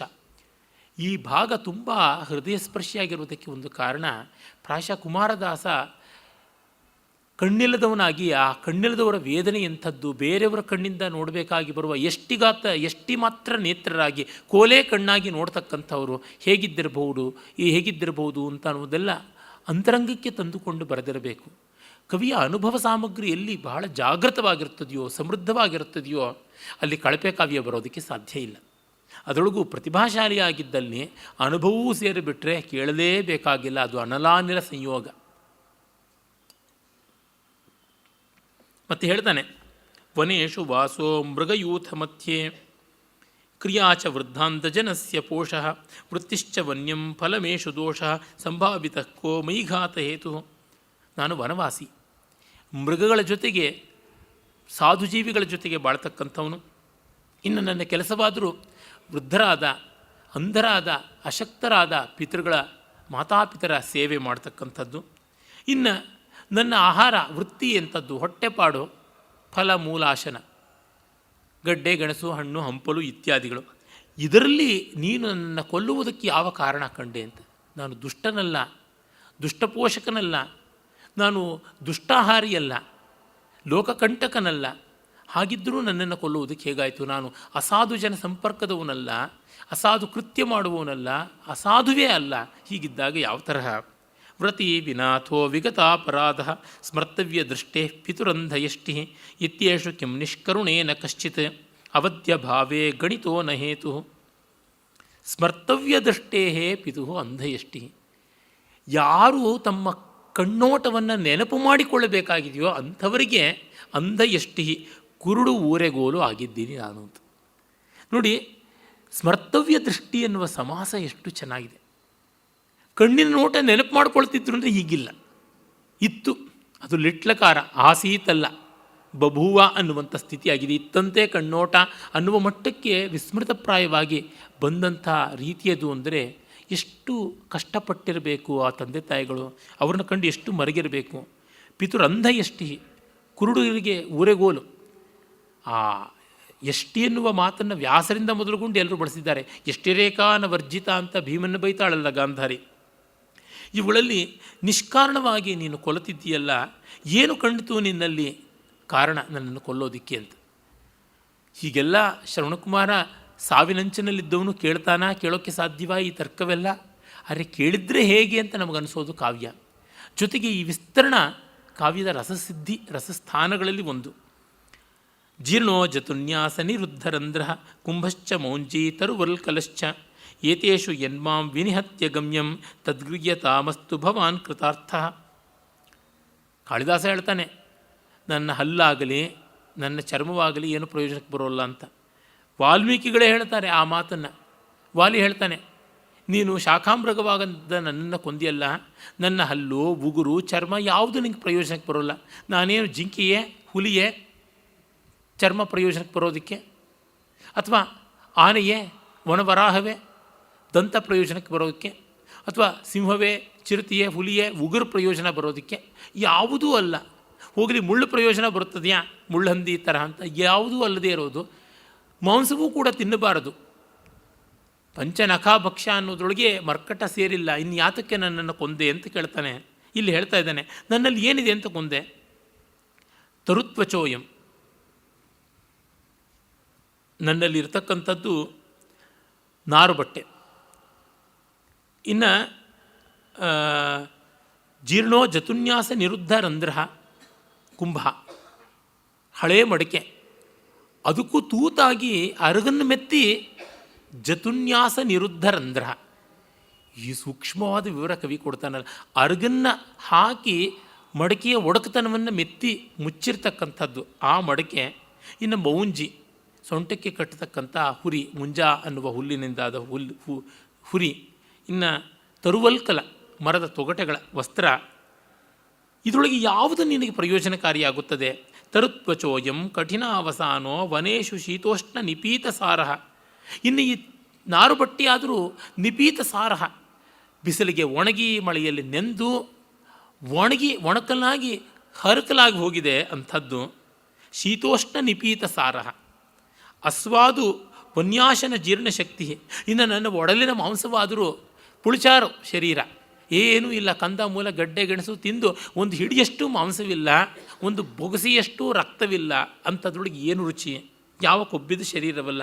ಪಾತ್ರಂ ಕೃಪಾಯಾಹ ತವ ವಧ್ಯಭೂತ, ನಿನ್ನ ದಯೆಗೆ ಪಾತ್ರವಾಗಬೇಕಾದ ದೇಹ ವಧ್ಯ ಅನ್ನುವ ಸ್ಥಿತಿಗೆ ಬಂತಲ್ಲ, ವಧೆಗೆ ಪಾತ್ರವಾಯಿತಲ್ಲ. ಎಂಥದ್ದು ನೀನು ಮಾಡಿರ್ತಕ್ಕಂಥದ್ದು ಅಂತಂದಾಗ ಅವನು ದುಃಖ ಪಡ್ತಾನೆ. ಮೈವಂ ಭವಾನ್ ಏನಂ ಅದುಷ್ಟಭಾವಂ ಜುಗುಪ್ಸತಾಂ ಸ್ಮಾಕ್ಷತ ಸಾಧು ವೃತ್ತಂ ಇತೀವ ವಾಚೋ ನಿಗೃಹೀತ ಕಂಠೆ ಪ್ರಾಣೇರ್ ಅರುಧ್ಯಂತ ಮಹರ್ಷಿ ಸೂನೋ. ಮೈವಂ ಭವಾನ್ ಏನಂ ಅದುಷ್ಟಭಾವಂ ಜುಗುಪ್ಸತಾಂ ಸ್ಮ ಅಕ್ಷತ ಸಾಧು ವೃತ್ತಂ. ಆಗ ಪ್ರಾಣಗಳು, ಇನ್ನು ಹೆಚ್ಚು ಬೈಬೇಡ, ಪಾಪ ಸಾಧು ಇವನು, ಗೊತ್ತಿಲ್ಲದೆ ಮಾಡಿದ್ದಾನೆ, ಇವನು ಮಾಡದೆ ಇರ್ತಕ್ಕಂಥ ಸತ್ಕಾರ್ಯ ಯಾವುದೂ ಇಲ್ಲ, ಇದೊಂದೇ ಇವನು ಮಾಡಿರ್ತಕ್ಕಂಥ ಅಕಾರ್ಯ, ಅಜಾನತ, ತಿಳಿಯದೆ ಮಾಡಿರ್ತಕ್ಕಂಥದ್ದು. ಹಾಗಾಗಿ ಹೆಚ್ಚು ಹೇಳಬೇಡ ಅಂತ ಅವನ ಕೊರಳನ್ನು ಹಿಸಿಕ್ತು ಅನ್ನುವಂತೆ ಉಳಿದ ಮಾತುಗಳ ಗಂಟ್ಲಲ್ಲೇ ಉಳಿದು ಪ್ರಾಣ ಹೋಯಿತು ಅಂತ ಹೇಳ್ತಾನೆ ಕವಿ. ತುಂಬ ಸುಂದರವಾದಂಥ ಇತೀವ ವಾಚೋ ನಿಗೃಹೀತ ಕಂಠೈ ಪ್ರಾಣೇರ್ ಅರುಧ್ಯಂತ ಮಹರ್ಷಿ ಸೂನೋಹ. ಆಮೇಲೆ ಅವನು ಭೋಜ್ಯಾಸುತಶ್ಚಾರು ಭುಜದ್ವಯಸ್ಯ ಘಟಂ ಗೃಹೀತ್ವಾ ಘಟಿತಾರಿನಾಶ ಬಾಷ್ಪಾಯಮಾಣೋ ಬಹುಮಾನಪತ್ರಂ ಯಮಪ್ರಭಾವೋ ಯಮಿನಾಂ ದದರ್ಶ.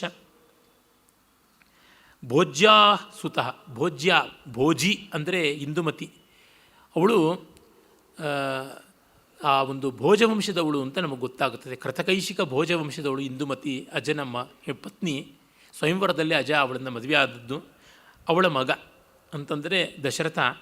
ಅವನು ತನ್ನ ತೋಳೆರಡರಿಂದಲೂ ಆ ಮಡಿಕೆಯನ್ನು ತೆಗೆದುಕೊಂಡು ಹೋಗ್ತಾನೆ. ಅವ್ರಿಗೆ ತಂದೆ ತಾಯಿಗಳಿಗೆ ನೀರು ತರೋದಕ್ಕೆ ತಾನೆ, ಅವ್ರಿಗೆ ನೀರಾದರೂ ಕೊಡೋಣ ಅಂತ.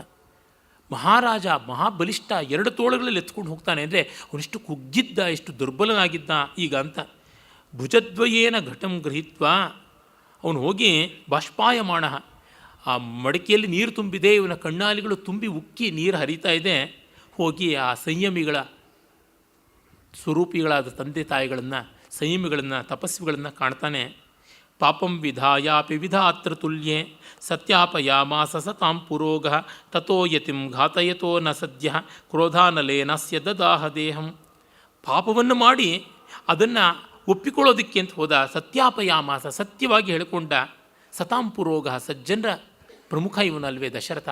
ಮಾಡಿದ ತಪ್ಪನ್ನು ಹೇಳಿಕೊಂಡ್ರೆ ಪಾಪ ಪ್ರಾಯಶ್ಚಿತ್ತವಾಗಿ ಅದು ಪರಿಹೃತವಾಗುತ್ತದೆ ಅಂತ. ಜೊತೆಗೆ ಅವನು ಹೇಳಿಕೊಂಡಿದ್ದರಿಂದ ಆ ತಪಸ್ವಿಗಳ ಶಾಪ ಪ್ರಭಾವ ಇವನನ್ನು ಸುಡಲಿಲ್ಲ ಅಂತಲೂ ಹೇಳ್ತಾನೆ. ಅಂದರೆ ತಪ್ಪು ಮಾಡಿಯೇ ಮಾಡ್ತೀವಿ, ತಪ್ಪನ್ನು ಒಪ್ಪಿಕೊಳ್ಳುವುದು ತುಂಬ ದೊಡ್ಡ ಧರ್ಮ ಅಂತಕ್ಕಂಥದ್ದು ಕವಿಯ ಈ ಭಾವ ಅಲ್ಲಿ ಬರ್ತದೆ. ಆಮೇಲೆ ದಿದೇಶ ದೇಶಸ್ತುತ ಸದ್ಗುಣಾಯ ವಿಷನ್ವಶಿ ವಿಶ್ವಭುಜಂ ಸಪಾಪಂ. ವಿಶ್ವಪತಿಗೆ, ವಿಷಾಂಪತಿಗೆ ಇವನು ಶಾಪವನ್ನು ಕೊಡ್ತಾನೆ ಅವನ ತಂದೆ. ಆ ಶಾಪವನ್ನು ಏನು ಕೊಟ್ಟ ಅಂತ ಕವಿ ಹೇಳೋಲ್ಲ, ಅದು ಮುಂದೆ ಗೊತ್ತಾಗಬೇಕಾದದ್ದು ಅಂತ ಬಿಟ್ಟ. ಹೇಳಿದರೆ ಚೆನ್ನಾಗಿರ್ತಿತ್ತು. ಅದನ್ನು ಕಾಳಿದಾಸ ಬಹಳ ಚೆನ್ನಾಗಿ ಹೇಳಿದ್ದಾನೆ, ಅದಕ್ಕೆ ಬಿಟ್ಟನೋ ಏನೋ, ತಾನು ಇನ್ನೊಂದು ಕಡೆ ಅದನ್ನು ವಿಜೃಂಭಿಸ್ತೀನಿ ಅಂತ. ಈ ಸರ್ಗಾಂತದಲ್ಲಿ ಒಂದು ಶ್ಲೇಷಮಯವಾಗಿ ಚಮತ್ಕಾರದ ಪದ್ಯ ಒಂದು ರಚನೆ ಮಾಡ್ತಾನೆ. ಅದು ಹೇಗಿದೆ ಅಂತಂದರೆ ಇವನ ಪಾಂಡಿತ್ಯಕ್ಕೆ ನೀರಾಜನ ಮಾಡದಂತೆ ಇದೆ. ಆ ಎರಡು ಪದ್ಯಗಳನ್ನು, ವಿಶೇಷವಾಗಿ ಇನ್ನೊಂದು ಪದ್ಯವನ್ನು ನಾಳೆ ನೋಡೋಣ. ಕುಕವಿಯ ಕಾವ್ಯದಂತೆ ಆ ಬೆಟ್ಟವನ್ನು ಬಿಟ್ಟು ಬಂದ ಅಂತ. ಗಿರಮಸೃಜತ್ ಕುಕವೇರಿವ ಪ್ರಬಂಧಂ ಅಂತ ಹೇಳ್ತಾನೆ. ಅದನ್ನು ನಾಳೆ ನೋಡೋಣ. ನಮಸ್ಕಾರ.